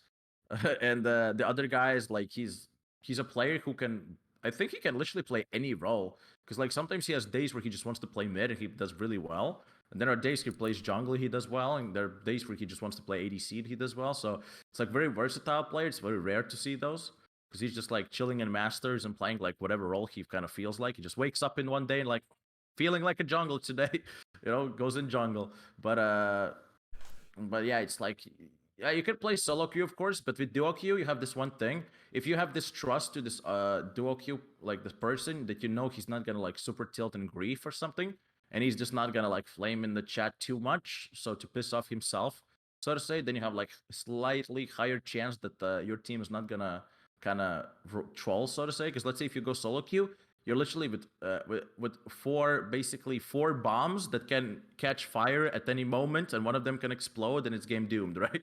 Meanwhile, if you're with duo queue, then at least you know the two bombs there are not gonna light up too much, right? It's you and your duo. Then now you only have 3 bombs left, right? So it's like you're still playing with fire, but what else can you do, right? So meanwhile, enemy team has 5 bombs, right? And anyone can literally get triggered. So it's like a minefield basically. But yeah, you basically, if you duo queue, you have to find someone that you trust with. And if you're playing bot lane, like for example, I've duo queued with mid laners, I've duo queued with top laners. I really don't care who I duo queue with as long as I can trust the person, really. Because obviously duo bot lane is kind of also OP, especially if you have the communication, because then you have like the advantage of the solo queue players, because they probably are not sitting on Discord. Their bot lane, probably one is listening to Linkin Park, other one is playing Yumi and Tetris on the second Yep, monitor or something. 100%. So yeah, definitely. So you have like the advantage there. So yeah, basically it's all about the person. So if you trust him, you know that he can perform, then you go for the duo. Why not? As long as you can do it, and if the person is offline or something, then you can just play solo. The only thing is what really triggers me sometimes is when I go duo queue. Um, if I go duo queue sometimes, I feel like I have this moment where let's say we duo and we win like 4 games straight, and then you go offline, and then I'm scared to play solo now because it's like fuck. It's like we just won 4 games in a row. We had such a good time, and I'm scared to go solo queue. So sometimes it happens, but I know it happens like every like time, and at that point I'm just like I just have to YOLO it anyway. Like it's the same thing when people are like, I want to improve, but I'm scared to play, right? So it's like you're not gonna improve, you don't play. So the same thing, you're not gonna get LP if you're not playing. So at the same time, it's like kind of still have to go and switch to solo queue again. But yeah, that's why how I feel with duo queue. So if you just trust the person and you know the person is a good player, then just go ahead and duo. Why not? Plus, it's more maybe like enjoyable as well because you at least know that one person in your team is kind of good enough. Because obviously you're not gonna play with an inter, so that's not the goal. So JV is saying that solo queue is like flipping a quarter. Do you believe that playing solo queue is more like coin flip than playing duo queue? Or do you again think it depends like on the person and stuff like that? Or is it simply like solo queue is literally 50-50 and duo queue is like maybe like 55-45 in your favor? I mean, there is some kind of advantage, of course, when you're duo queuing, especially if you have the communication or like on Discord or something. And then sure, you'll have like the advantage as long as enemy team doesn't have any duos, because who knows if they have duos, maybe they're like, I don't know, on Discord or or I don't know, something like. But it kind of depends again, because sometimes because Riot said if they were trying to make it so if you have duo queue, it means enemy team has duo queue, but it's not been that way at all, I feel. So it's like sometimes they have 2 duo queues and we have literally everyone solo queue. Nice. So probably they're all sitting on like a Discord or something and they're communicating really well and loud, and while you're just typing in the chat, So I feel like I don't know if you have like percentage advantage, because again, it's not really the.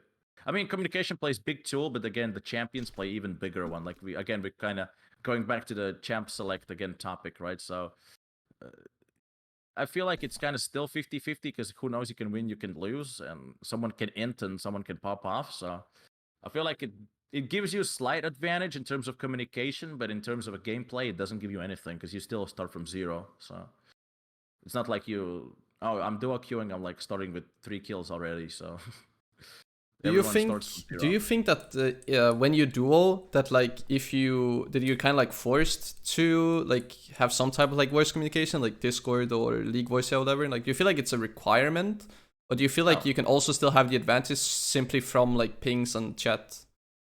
I feel like pings are somewhat enough because when I duo queue, I'm like rarely in Discord. I wonder when was the last time I actually duo queued, when I was on Discord or like call or something. It's been like multiple seasons, I feel like, because it's like I just trust the person and I know that the person can play his own game. For example, when I duo queue with like, I don't know, let's say a mid laner or something, I know he's gonna do his own thing. I let him do his own thing.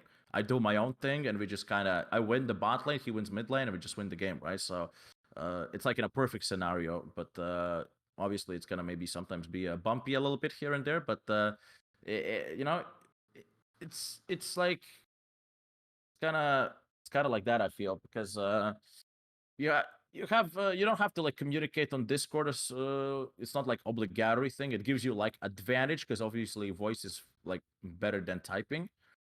It's a lot faster and a lot easier, of course. So you don't have to like type like whole sentence. You can just say it. But at the same time, it's not like obligatory. You can still like everyone does their own thing, because sometimes some people are like popping off and playing better when they're listening to music, right? Some people are better when they're not listening to anything and they're just sitting in silence and they just focus hard. So Yes, it's 100%.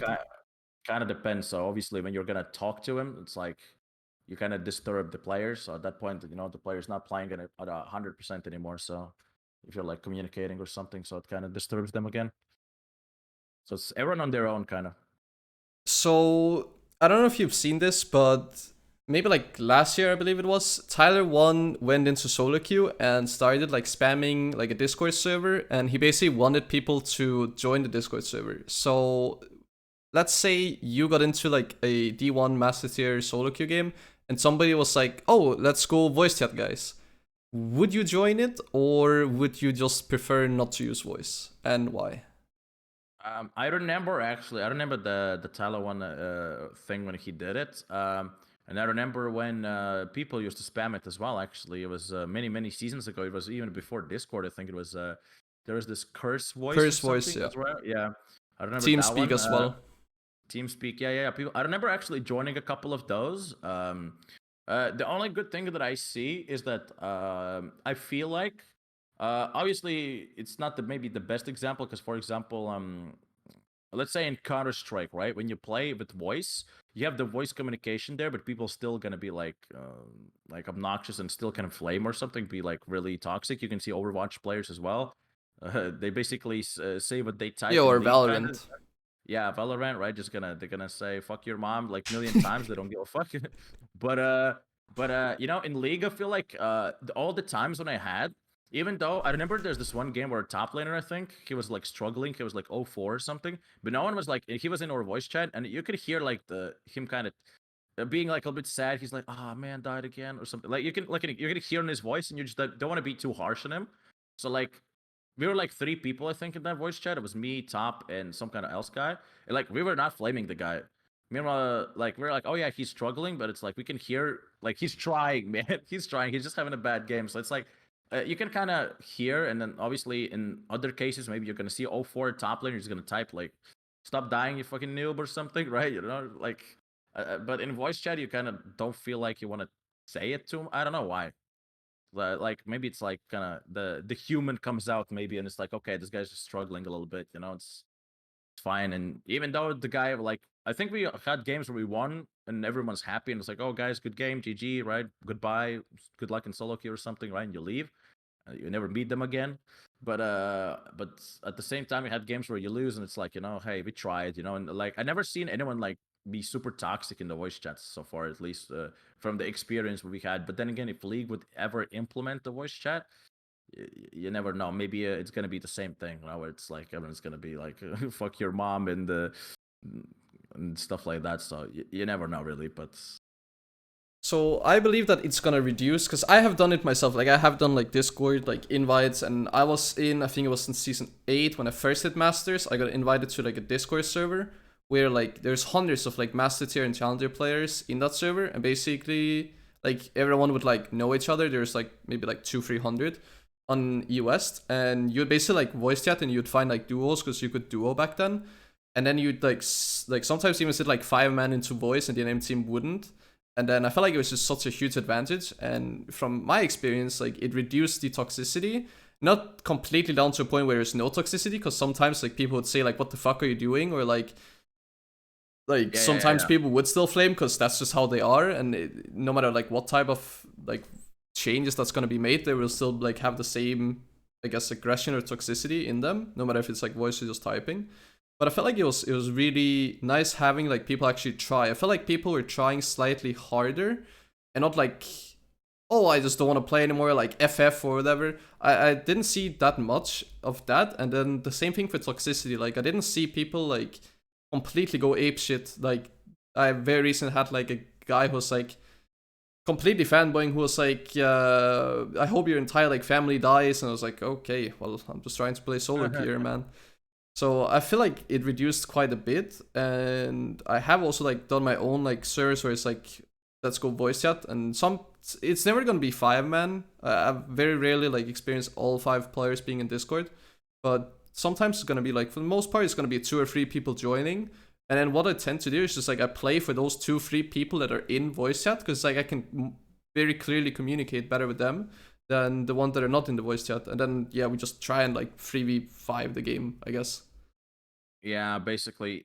Yeah, I remember not like hearing any kind of toxicity things. Yeah, of course, like you mentioned, yeah, the fuck you doing and stuff like that. It's kind of kind of okay and stuff. I feel, but yeah, I've never seen like anyone go like total like ape shit as well. So I feel like yeah, definitely it kind of lowers it down, because then you can hear the voice and you can like kind of feel the person, so to say, a bit better, of course. But yeah, I feel like I've heard about those Discord lobbies and stuff, especially I think in Challenger. I think in NA they do it, where they have like a Discord where they have like a Challenger players there, and so they just meet up. They're just like, oh yeah, let's jump into Discord and just like communicate. Because obviously, also it kind of feels, maybe it's because of like it gives you like the feeling of like kind of competitiveness a little bit more.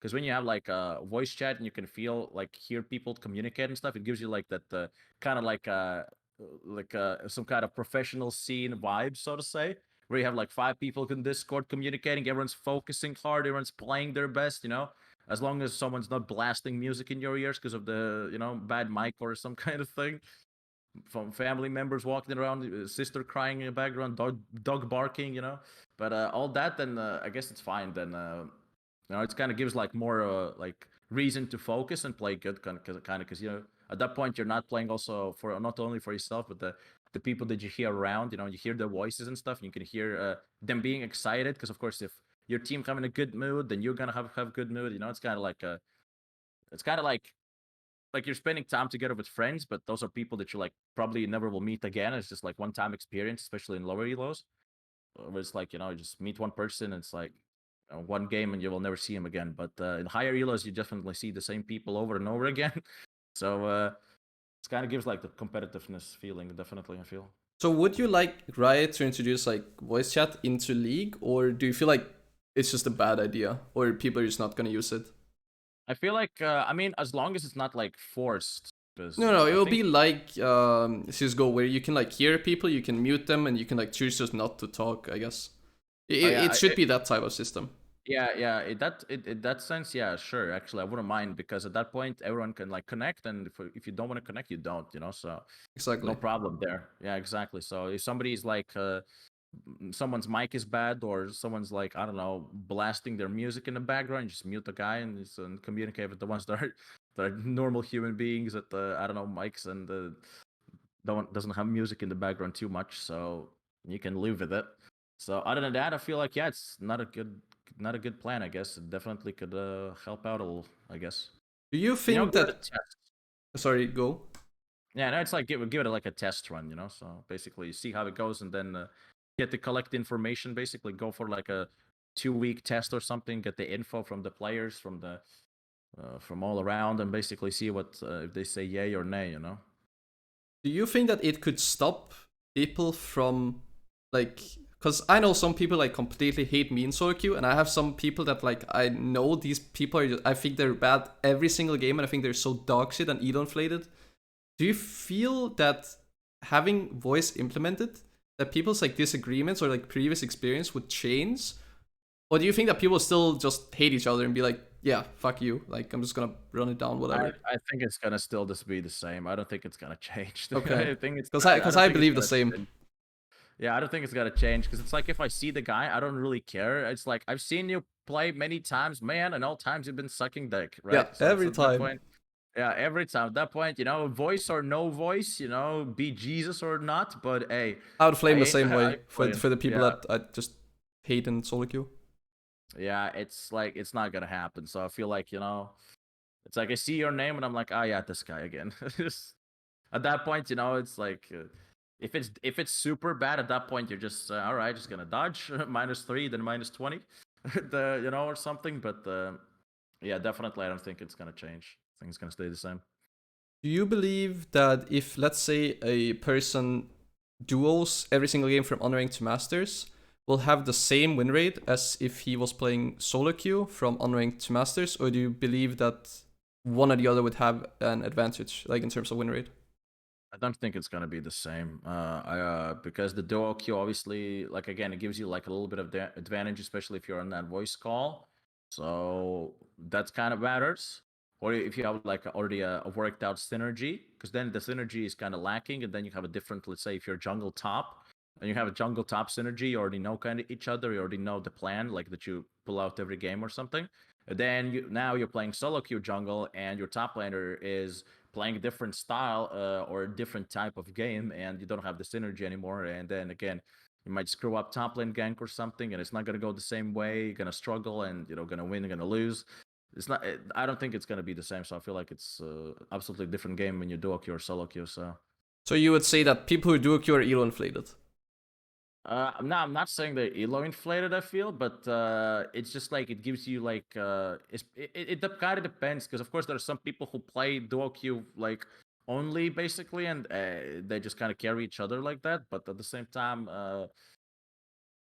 don't think it's really elo inflated, of course, because it's like yeah, it has advantage of course when you're DuoQing, and especially if you're sitting on the Discord, like I said, with the voice and stuff. But at the same time, it's kind of like I don't really think it's like elo inflated anymore. It's like you have the advantage, yes, of course, especially if enemy team is not duo queuing. But at the same time, why can't you duo when an enemy team can, right? So it's kind of like that. The same thing. Also, same issue was brought when if you're master tier, how come you can how come you can still queue up with like diamond players and they can duo queue, but you're master tier and you cannot do anymore. So it's like also kind of again disadvantage, and a lot of people brought it up as well. Do you believe that no matter who you do a queue with, you will still have an advantage over playing solo queue? Um, Potentially, I guess, because I usually don't. Obviously, when I go in a game with the duo queue, I don't feel like I never think, oh yeah, I have advantage now. I just know that I have one person in the team that has like brain, so to say, right? That at least that guy will not screw up, or if he does, then I'm not gonna be like super mad because I'm duo queuing with like people that are close that I trust, so to say. At least that's my style. I don't know how other people duo queue, like I said, maybe in lower ranks. I know they duo queue, but just because one guy just had a good game in silver, and now he's duo queuing the next game, he just dog shit, and then they don't duo queue ever again, Yeah, right? I've seen those type of things. I've done it myself in like previous years, but yeah, it's just not a good idea. Like don't Yeah, duo queue with someone because you just played well one game. Because I swear to God, yeah, most people are just coin flippers, man. They win one game and the next game they solo lose the game and just sprint it. exactly. That's why I choose like duo queue wisely, so to say. Because like I only have like two people that I remember because I had duo queues. I remember I did this duo queue with like a Draven one trick, and if he didn't get Draven, he was just doomed. Because like it's just like yeah, we just have to dodge. Because like it was just terrible because he just couldn't play anything else really, or he would just like literally try something and would just sprint down really fast. So it was just like all right, guys, we're like 0-4 3 minutes, nice. So he just open bot, but other than that, yeah, I feel like you have to just like trust the duo queue partner. So that's what I do. It's like, okay, I know you're gonna do well, so it's like I'm just gonna focus on my own. You do your own thing, and then it's gonna be fine because I know you can play well.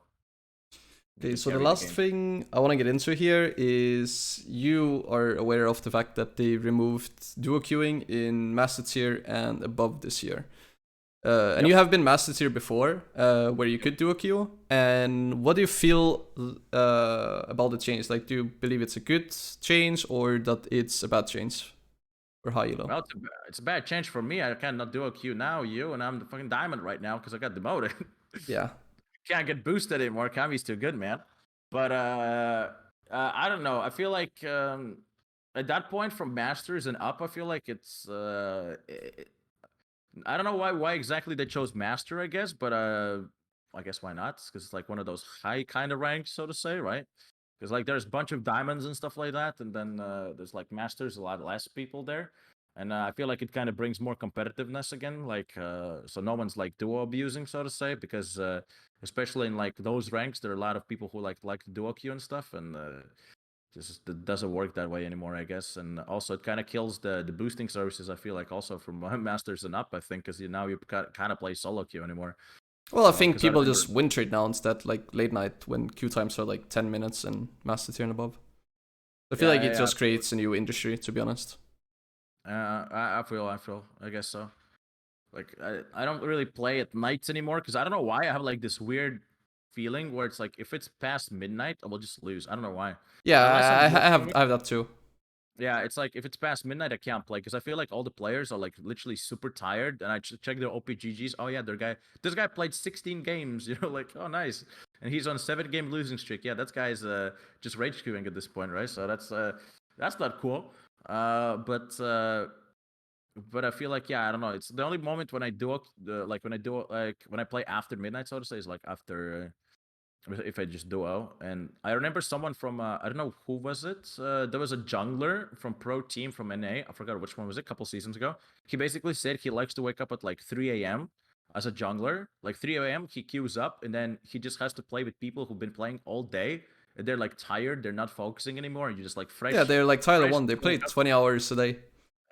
20 hours, 17-game losing streak, still rage queuing, and you're just like fresh jungler, just woke up, full of energy, and you're just focusing so hard, and it's just like a lot easier because people just make really dumb mistakes because like it's 3 a.m., they're tired, and they're just like rage queuing. So it's like also one way to get LP, I guess, just queue up in the middle of the night after having a good sleep. We have a comment here from Croca. He's saying that it's a bad change because it forces people to be D1 to duo when they're really not duo in D1, but for the pure solo queue purpose, he feel like it's better. Do you believe that some people will intentionally stay in D1? Because I know that Reckless and Mickey has intentionally stayed in D1 in order to be able to duo, but then they still have Challenger and Mamar, but they're duo. So, yeah. Yeah, You feel that's the like some thing. people do that?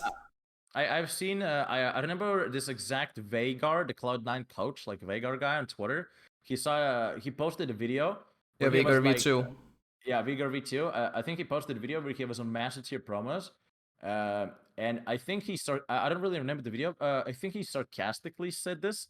He was in his 5th game. He had 2 wins, 2 losses, and he dodged the champ select, and he was like, "Oh no, I lost my Master Tier promos, but I can still do it, right?" So stuff like that. So yeah, so basically I think like that's also one way how you can do it because it's at the end of the season people maybe gonna stop duo queuing and then try to get the master tier, the challenger border and stuff like that. At that point, yeah, it's kind of useful to go, but right now I feel like just getting master tier, maybe it's not even worth right now. You just simply stay in D1 and just duo queue permanently and just dodge master tier promos and just keep doing like that because at the same time you're abusing the system, but at least but Riot Games did it themselves, so I don't think like it's a big of an issue. Because like you dodge, you don't lose MMR, so just keep duo queuing in D1 and it's fine, I guess.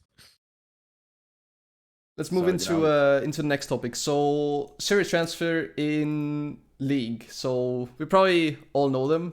If you've been high elo, you know pretty much what we're gonna be talking about here and what the issue is.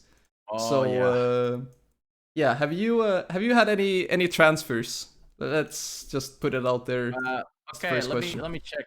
Last 10 games that I played with, I do believe I had a Turkish. No, I had a Polish duo actually. I had a Polish duo. We lost the game though, but Your camera is frozen here. by the way.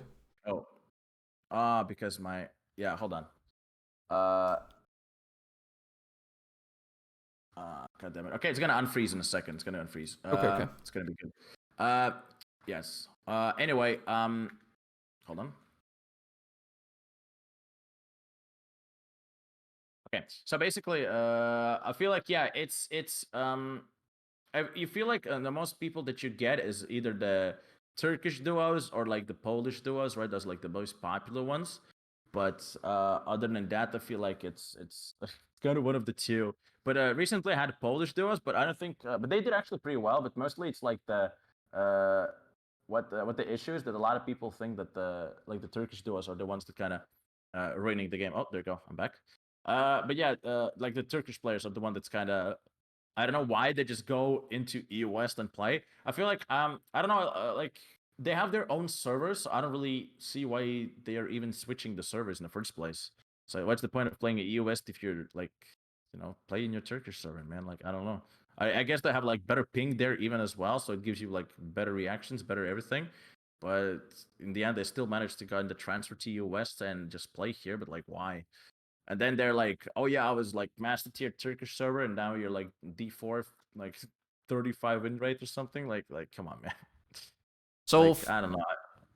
for I've those seen those.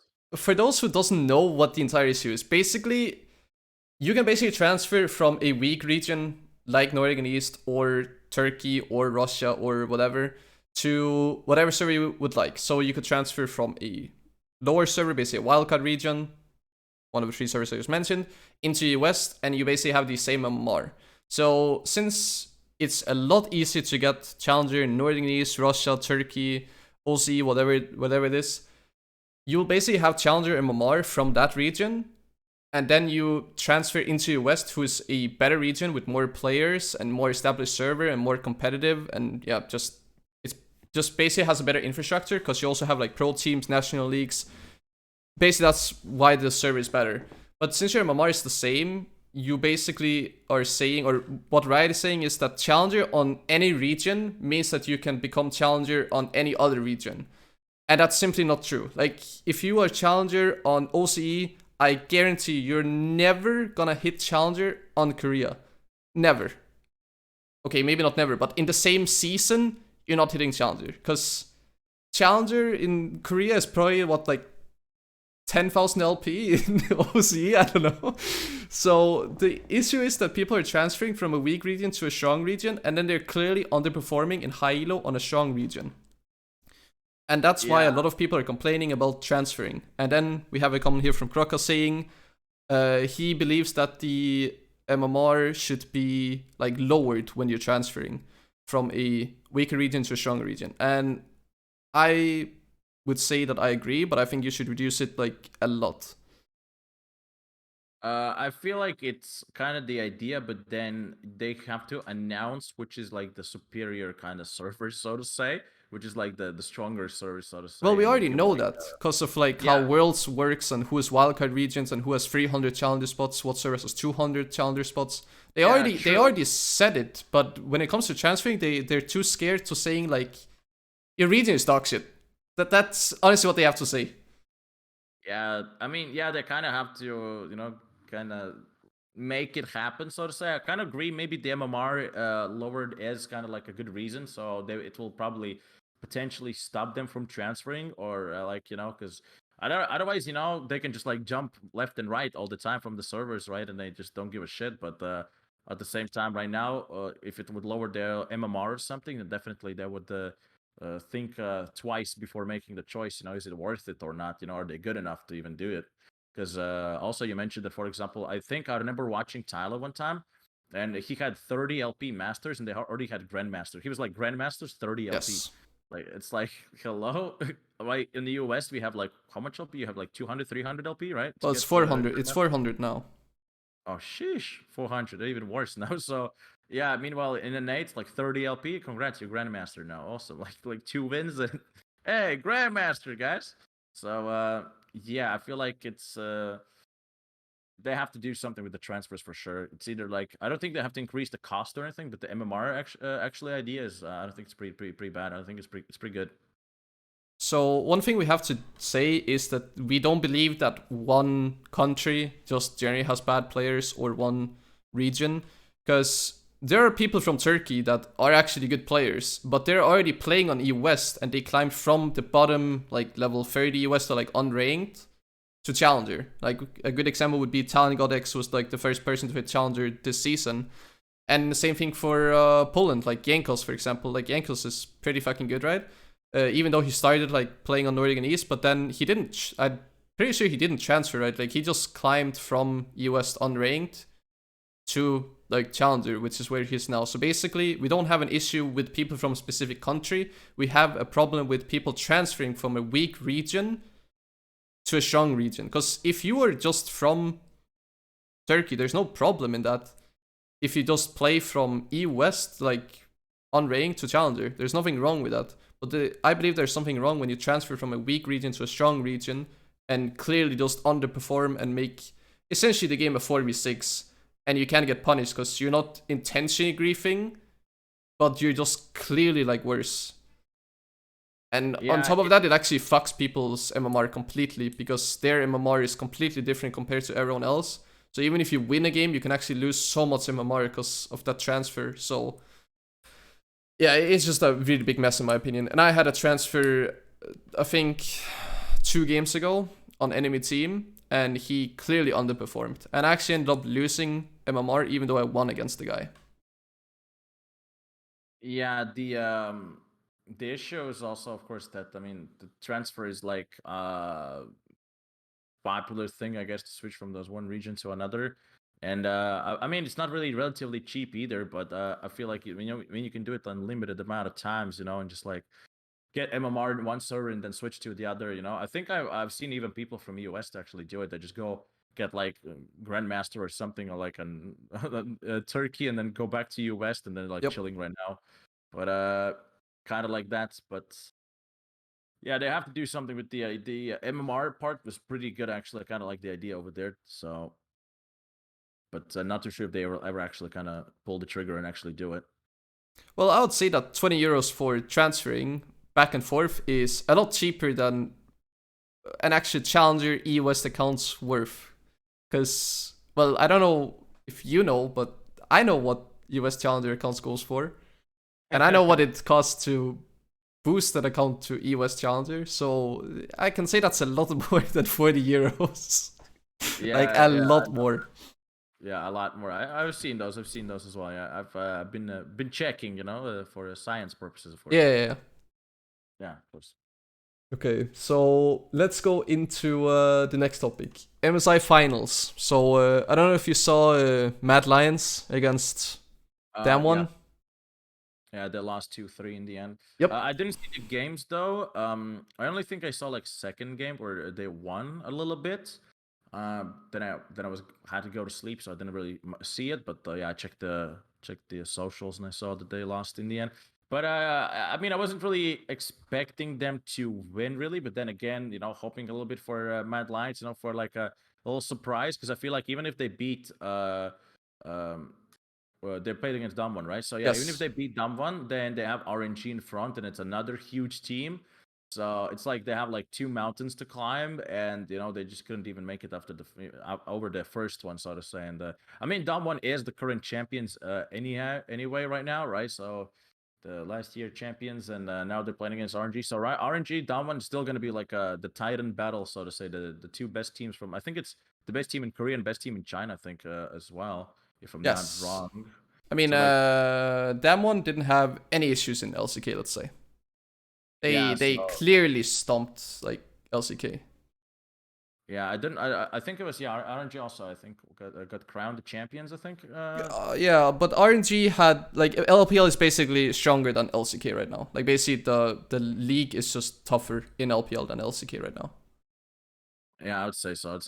So China is definitely looking pretty strong, of course, and also the finals are gonna in Worlds. Actually, I saw they released finally also the schedule, not schedule, but they announced it's gonna happen also in like an arena in Shanghai, I think, in China. So I saw the arena; it's kind of huge, like 60K people can attend, but I don't think they will allow people.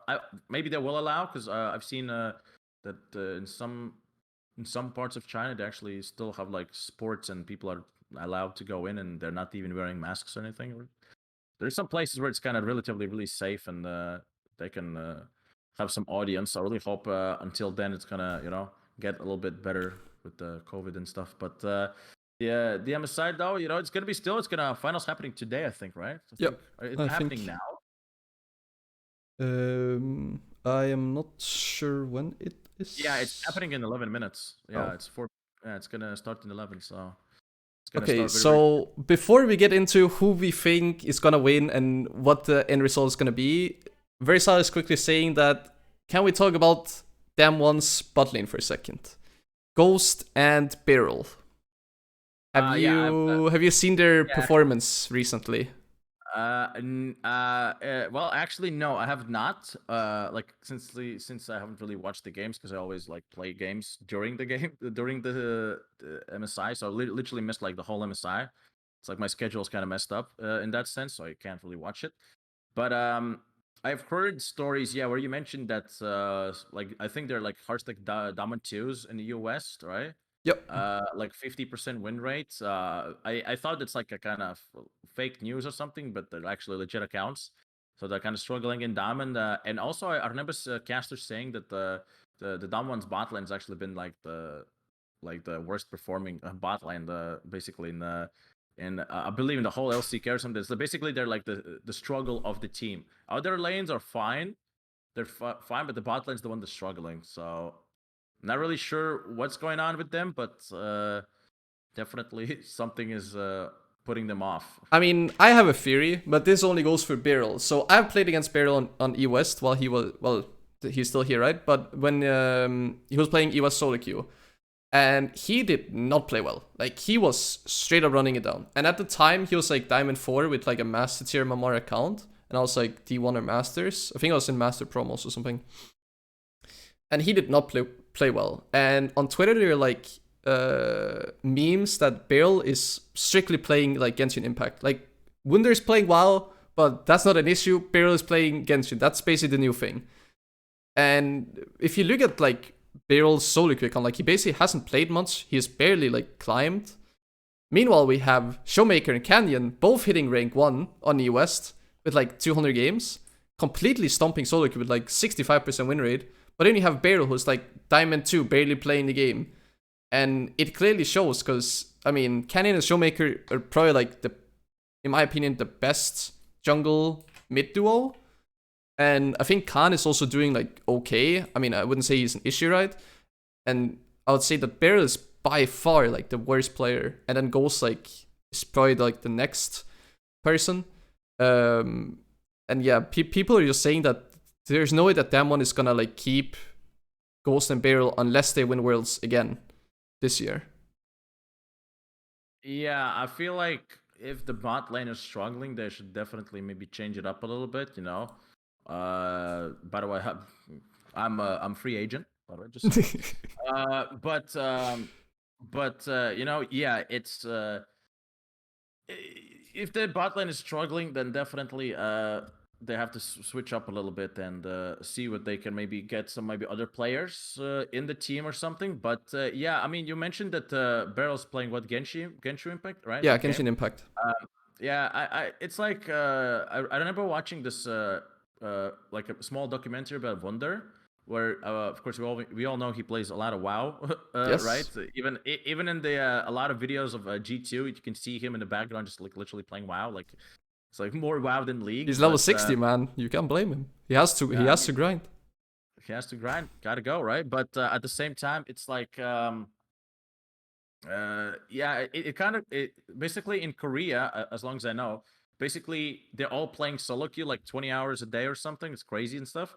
Meanwhile in EU, right, it's more like kind of chill, more relaxed a little bit, sort of way. They do play solo queue, of course, but well, depends who, I Yeah, guess. and But then there's NA that's like, well, yeah, eating McDonald's, I guess, more than playing League. They're practicing, but it's like it kind of there are two ways. One way, it's good that they're playing something else other than League because they were just burnt out. And what's the point of like mindlessly playing solo queue 18 hours a day, Tyler?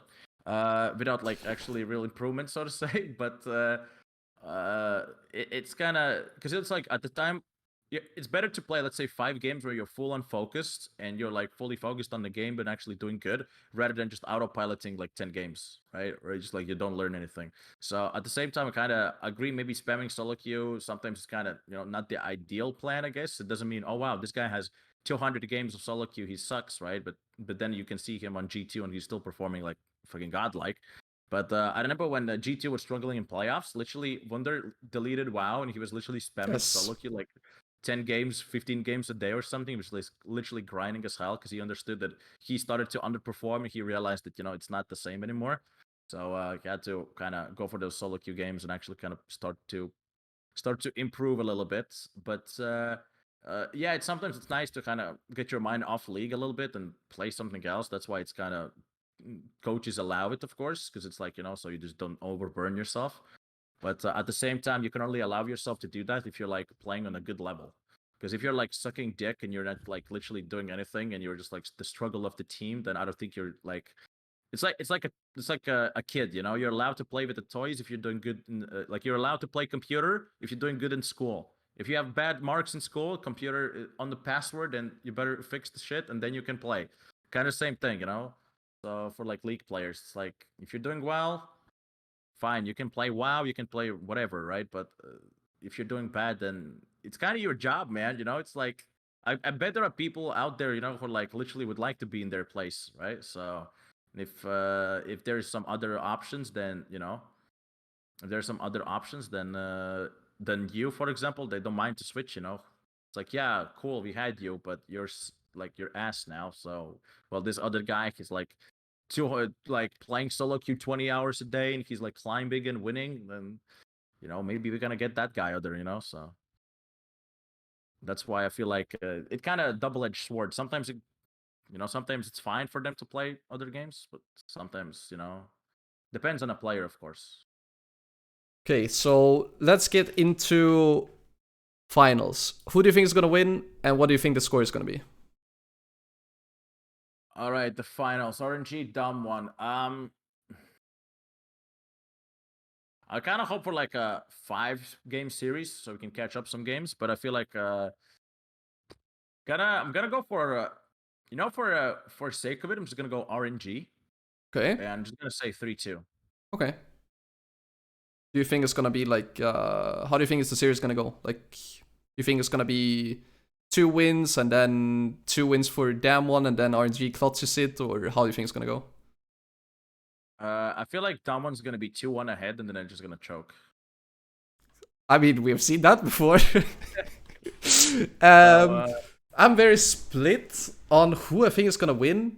I'm really hoping, and I'm actually also thinking that we are gonna end up in a either 3-1 or 3-2. I'm just hoping for those 5-game series, man. So it's kind of I'm gonna just vote for 3-2.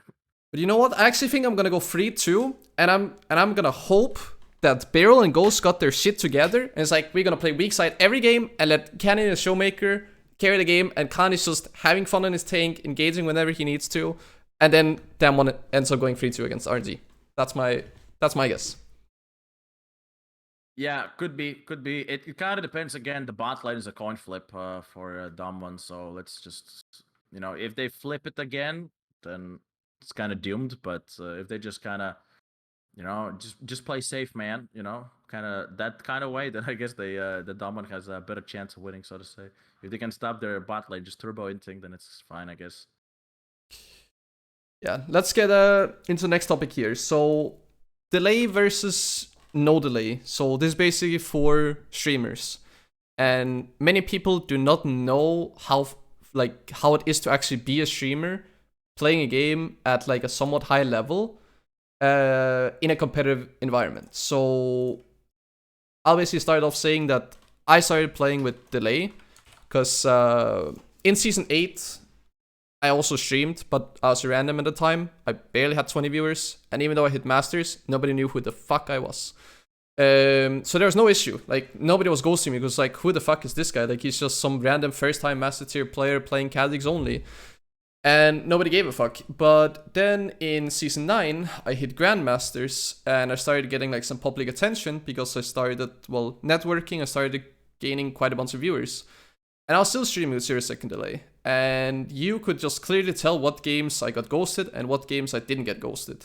And with games I got target banned, my teammates got target banned, and with games didn't. So I basically couldn't maintain Grandmaster throughout the entire season. I only maintained like 100 LP Masters because of so many ghosters.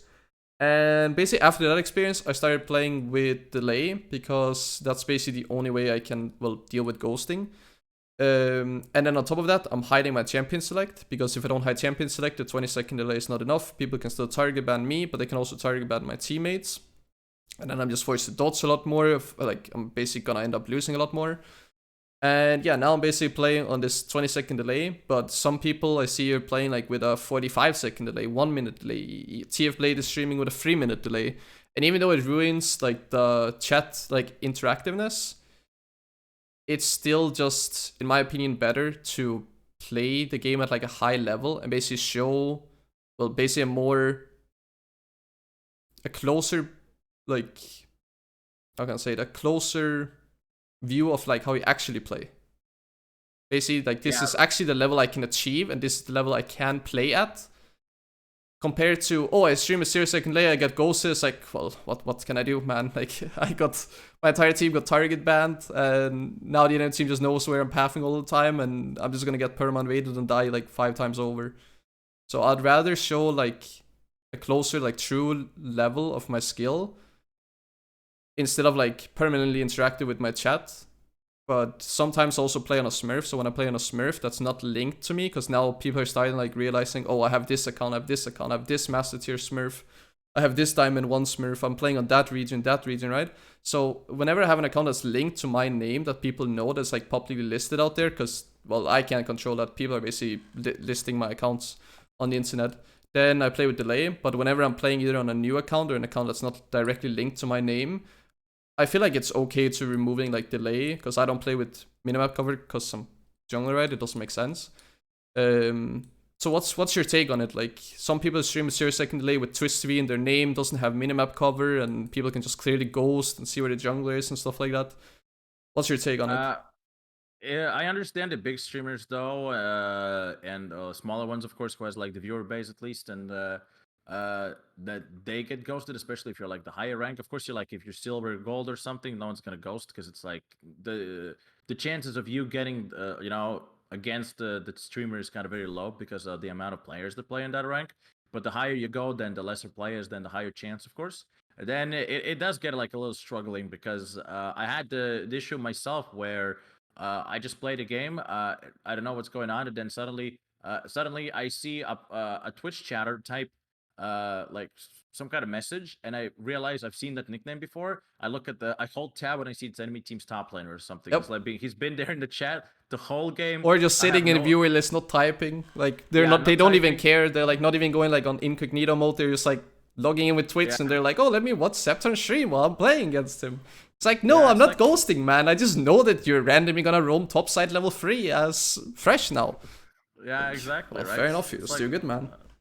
Yeah, like I've seen that one before. I had it recently though, but yeah, it's like, I remember I had like this guy who's like, nice map, and I'm like, I looked at the name and I'm like, the enemy team's Gangplank. I see. Nice. That's why my jungle wasn't able to gank ever.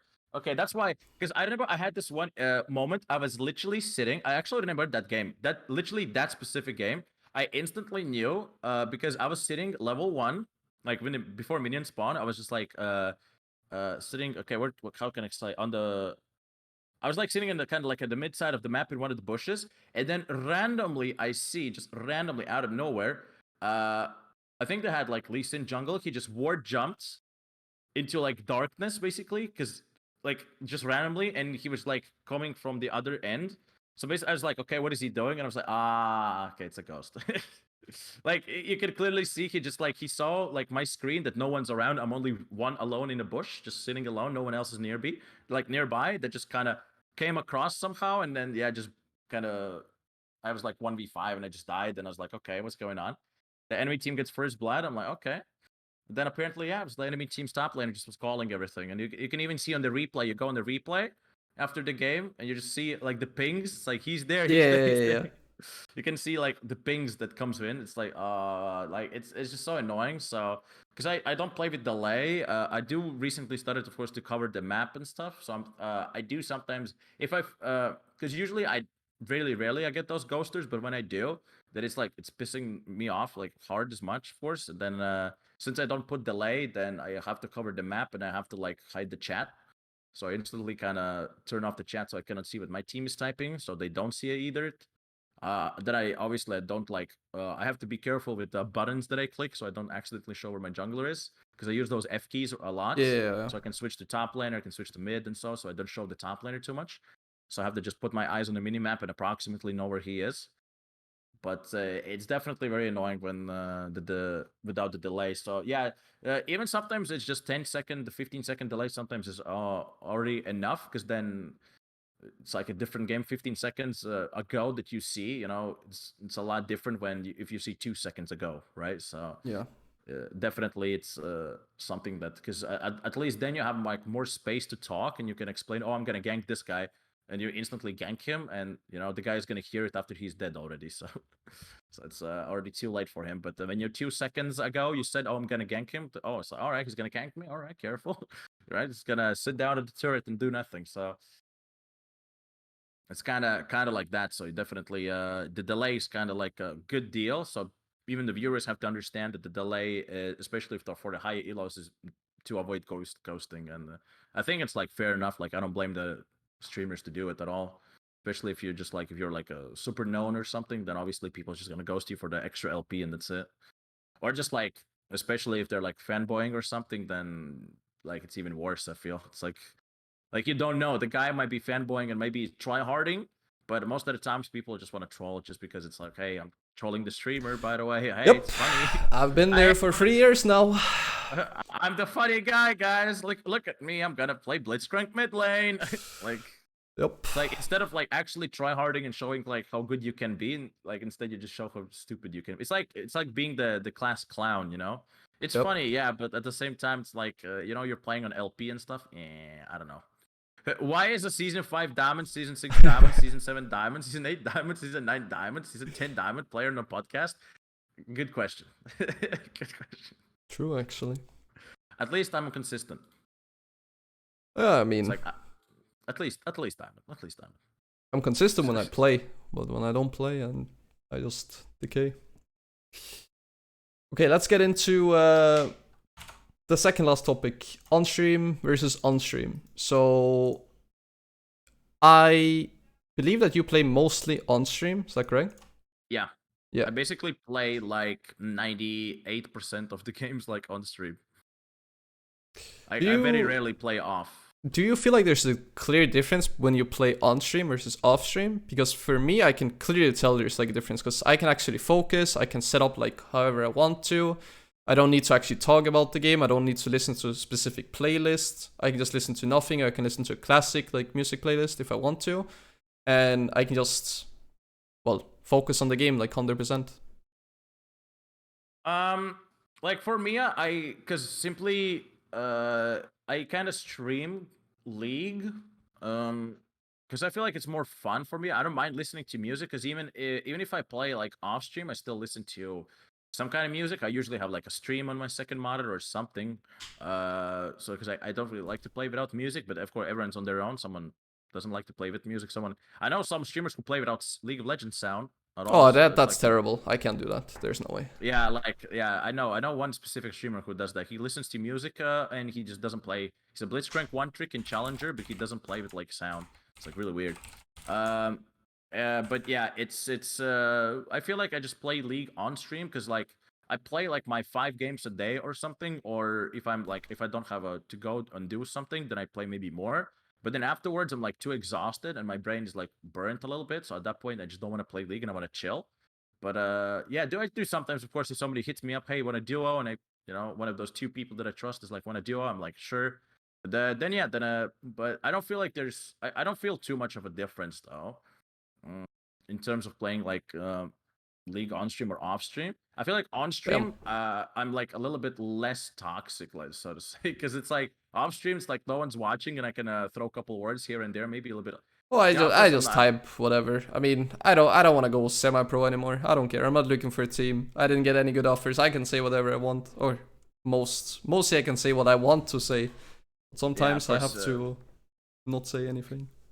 Yeah, but yeah, I feel like I myself, yeah, I just don't feel like I'm doing like any different from playing on stream or off stream. I don't feel any like pressure so much and stuff like that. And I feel like it's like whatever I think, for me at least. How's it for you? For me, it's like completely different playing on stream compared to off stream. It's like two different things.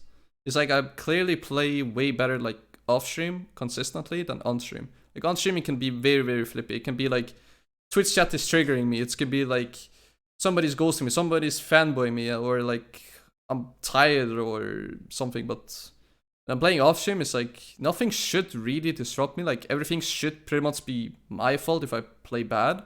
But when I play on stream, there can be so many different things. It can be like, oh, I was reading Twitch chat, I like completely missed out on something, or oh, I got ghosted, or I got target banned, or I have this guy fanboying and he's like, oh, I wanna be funny in front of 200 people, and it's like, well, go ahead. Yeah, well, thankfully, from one side, thankfully, it's like I'm like one of those people that I actually had moments where people notice me and they actually know who I am.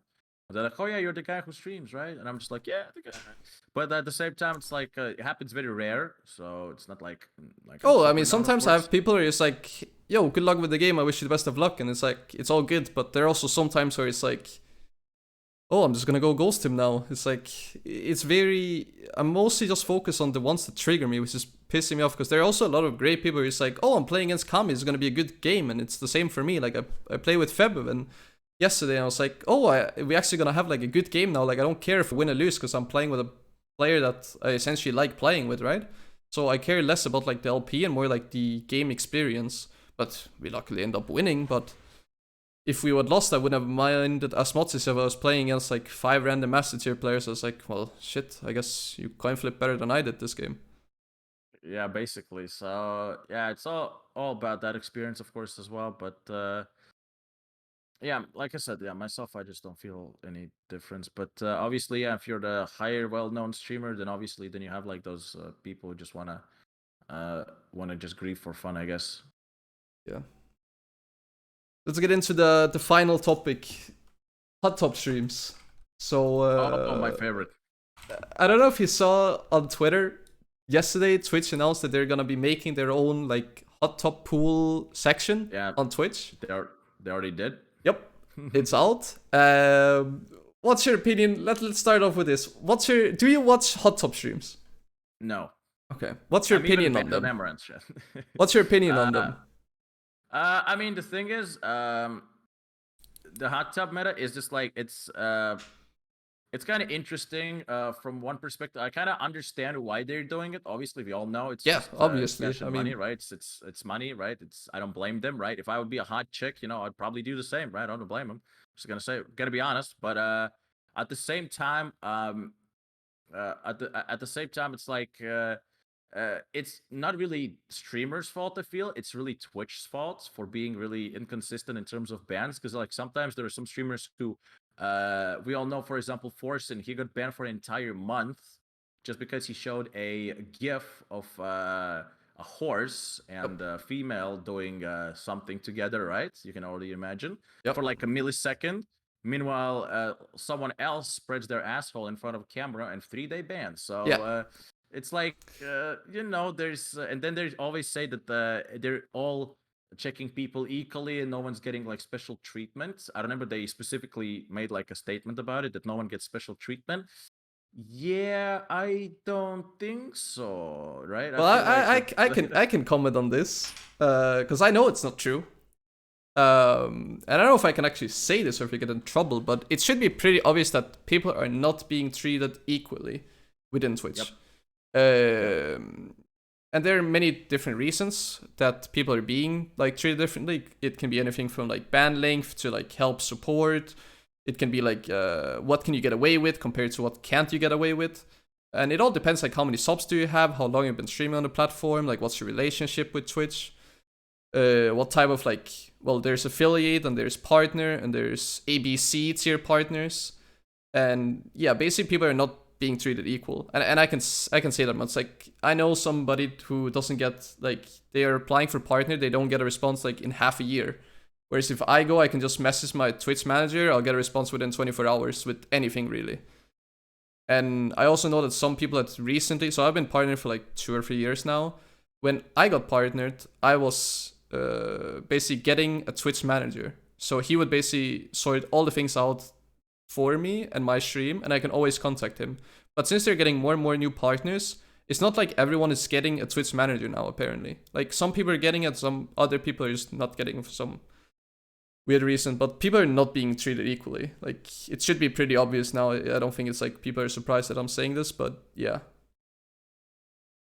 Yeah, it's just like, yeah, they're just not getting equal treatment. That's for sure. Like it's really, really obvious due to all the bans and stuff. Because I remember reading a comment on live stream fails, of course, which I do agree with. Basically, was like basically telling something along the lines of like the inconsistency has been like the key for Twitch, kind of, because it's like the bans. Yeah, sometimes you show like a gif of something, like for example, I think Pokemon had a moment where she opened a Pornhub link, I think. Yep. On Or she showed stream. like some inappropriate stuff. I think it was Yeah, picture of a dick or something on Discord. Was yeah, it Amaranth? yeah, I can't even remember. They all probably fucking did it at this point. yeah, like yeah, and they didn't literally get anything really. They didn't get a single ban. Nothing happened. Meanwhile, we have people who show like some kind of gif or something of something similar for less than a second or something, and I get like banned for like week or something, right? And it's just like, why? Like, what is the why? What are they did something that, and that guy didn't, or anything, So I don't feel like it's really like the play for Twitch though. So but again, with the hot tub though, I feel like I remember, like, of course, like I said, we all know why they do it, and I don't blame them for it, but it's all Twitch's again faults that they're like I mentioned, we have the inconsistency. They have to like create rules basically, and have to like basically, it's either don't ban anyone, because there's some streamers who got banned for the same thing that they did, the people are doing now, and it's completely fine to Twitch. We have the Velvet issue, right? Where Velvet7, the Korean streamer, she was like streaming and Yeah, doing I feel like I've seen something about that, but I didn't really yeah, pay attention to it.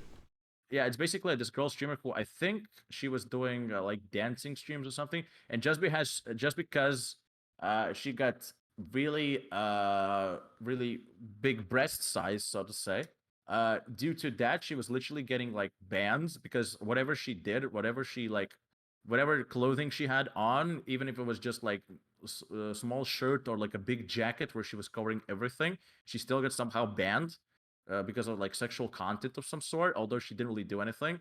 And now there are people who are like sitting in a hot tub in the living room with barely any water. Yeah, it's not a, first of all, it's not a hot tub. I've Yeah, seen there's this amount of water in the pool. yeah, And it's not even a pool, it's like not even kid size. It's like, I think it's for animals or something. It's maybe for like a dog, I don't even know. It's actually so small.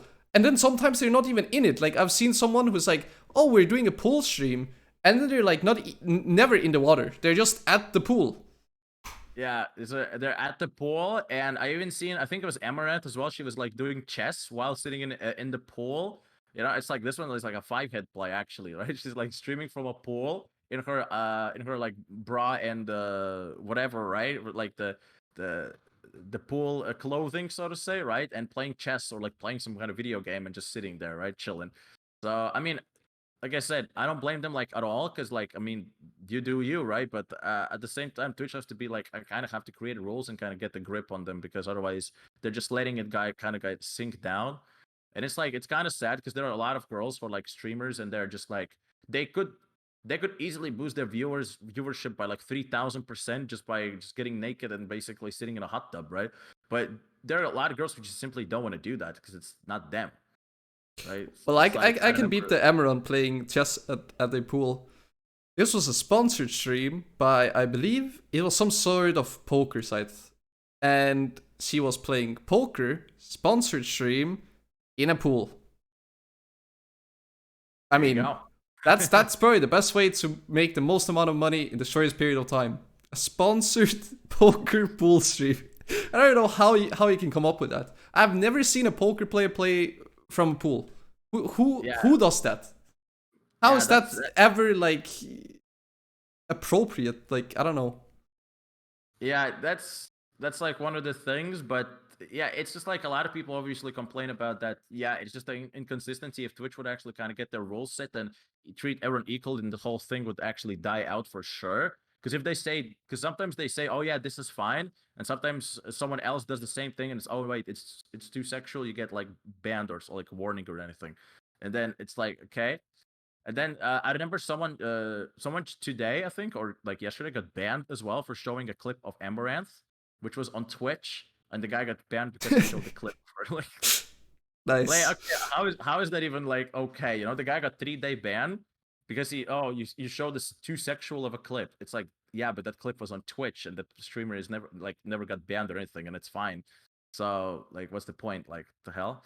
So okay, maybe of course he's maybe not. There is some comments. Maybe he's not telling the full story or something. But you know, I wouldn't be surprised if that's the actual story, because it's like that's what Twitch has been all about, basically, just banning everyone left and right for kind of like no reason at all, I feel. So, and it's just like to kind of.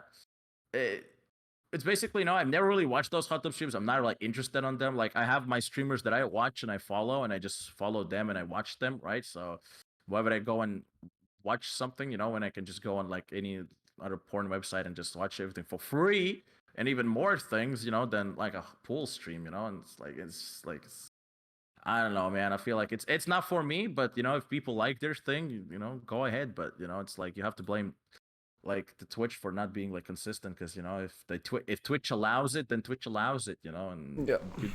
it's like you don't hate the player, hate the game, kind of. So So do you think it's a good solution that now they have like their own section? Because what I was annoyed at was the fact that they were in the just chatting section. It's the same yeah, thing with Just Dance being moved into the Just Chatting section. So generally, at first, I didn't have an issue with just chatting. I feel like, I mean, sure, if people just want to chat, I mean, fair enough. That's fine. But it seems like you can get away with like a lot more through that like just chatting category. Like you can like just dance in pretty much whatever clothes you want to, because apparently everything is dancing clothes at this point.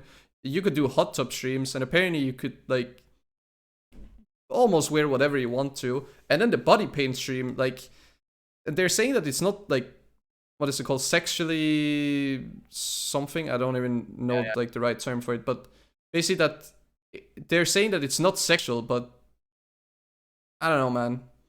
I mean, I don't mind the body painting actually, because it's fine. I feel like I know actually a girl that does body painting, and I even met her. She's like a small Spanish streamer, but she's doing like really good ones actually. She's not sexually at all.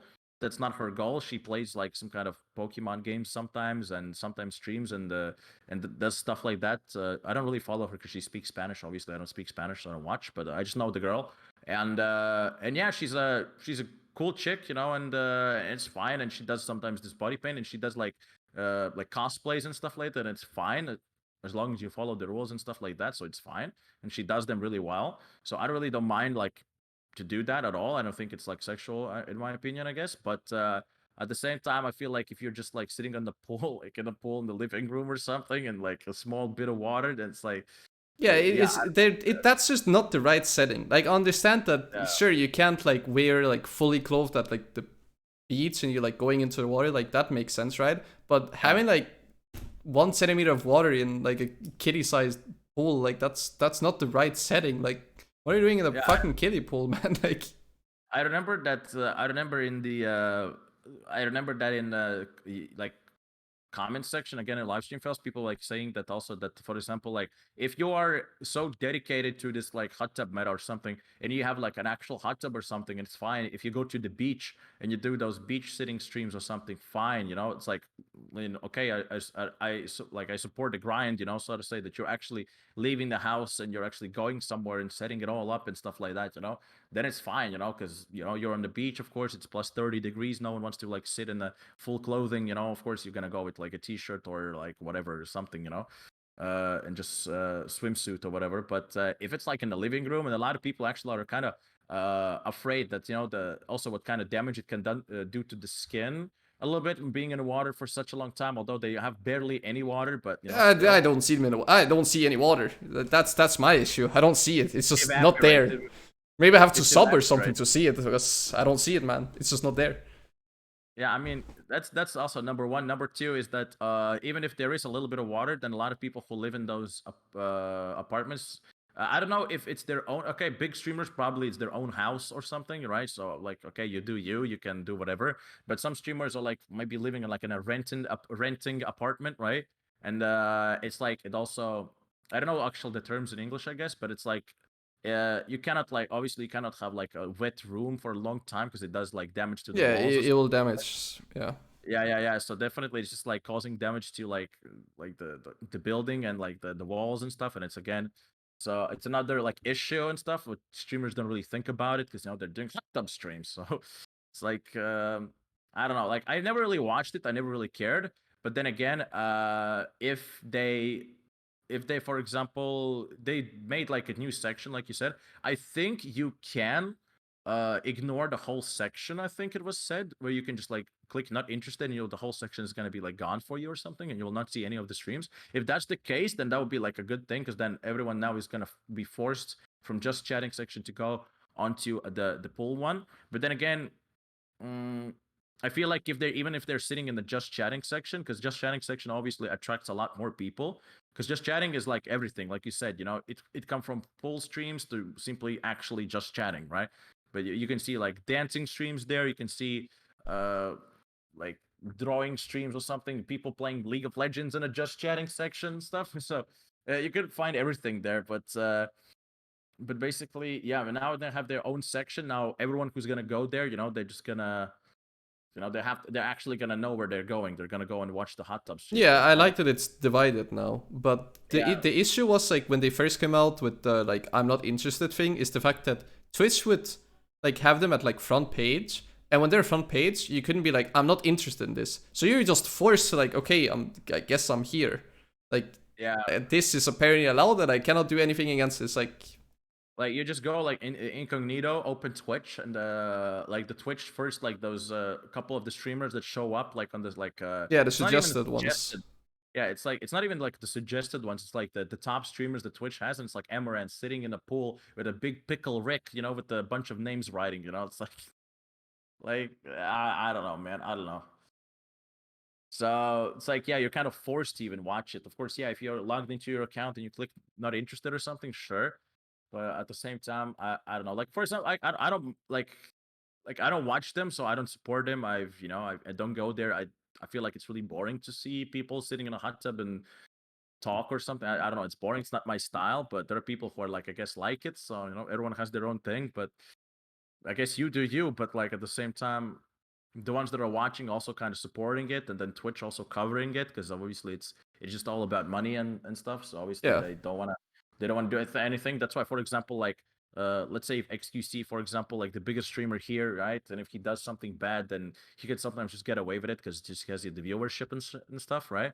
So imagine if he just ditches Twitch and goes to like I don't know YouTube or something, right? It's like it's gonna be like a massive hit to Twitch, obviously, because like their best streamer just like leaves the platform and stuff, So yeah. also could have hurt them a lot. So definitely they don't want to like just give him a warning or something. That's why he just escapes with a lot of things. Although, I mean, what can go wrong when he plays GTA 5 for like 13 hours? So I guess it's fine. He doesn't do the hot tub streams. Yeah, well, I think that's pretty much it. So, do you want to give yourself a shout out? Where can people like find more of you? Well, I mean, I do stream on Twitch. That's very easy. Twitch TV/Xeptron.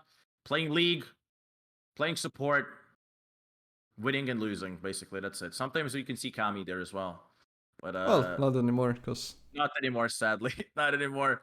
But yeah, that's what I do. I just play support. So all the support mains. That's why I usually when people ask me jungle questions, I usually just say just go watch Kami. He's jungle main man. It's like jungle questions to Kami, support questions to me. That's basically it. That's why it's really exciting to see Kami play Janna on support. It's kind of fun. I win. I have Janna, like 80% win rate with it. That's actually true though, because I checked. Yeah, I remember there was one game. Yeah, where it's like, oh, Kami playing support. Oh, that's a fun one. Then it's like, oh boy, it's like funny to watch because when you play jungle, it's like I cannot like say anything because you see yourself and you know what kind of like funny things. And when you mention something, it's like I don't know if it's funny or not because I don't play jungle. I have no idea. I'm just second jungle main when I'm support. I don't. If my AC is good, sure, you have a support. If my AC is bad, well, top lane, how are you doing? Mid lane, hello. Jungle, let's go in and steal enemy red buffed. I mean, I don't care. My AC can just die, I guess. Yeah, that's what one also thing. Also, of course, when your AD carry sucks and you're playing like especially if you're playing a roaming champion, it's just better just to ditch the AD carry and just roam. Yep. Not worth. All right, but thank you for having me, Kami. It was cool. Yeah, thank you. It was a good episode. I will go watch MSI Finals now because it's about to start. Yeah, thank you for watching, and yeah, glad you enjoyed. See you.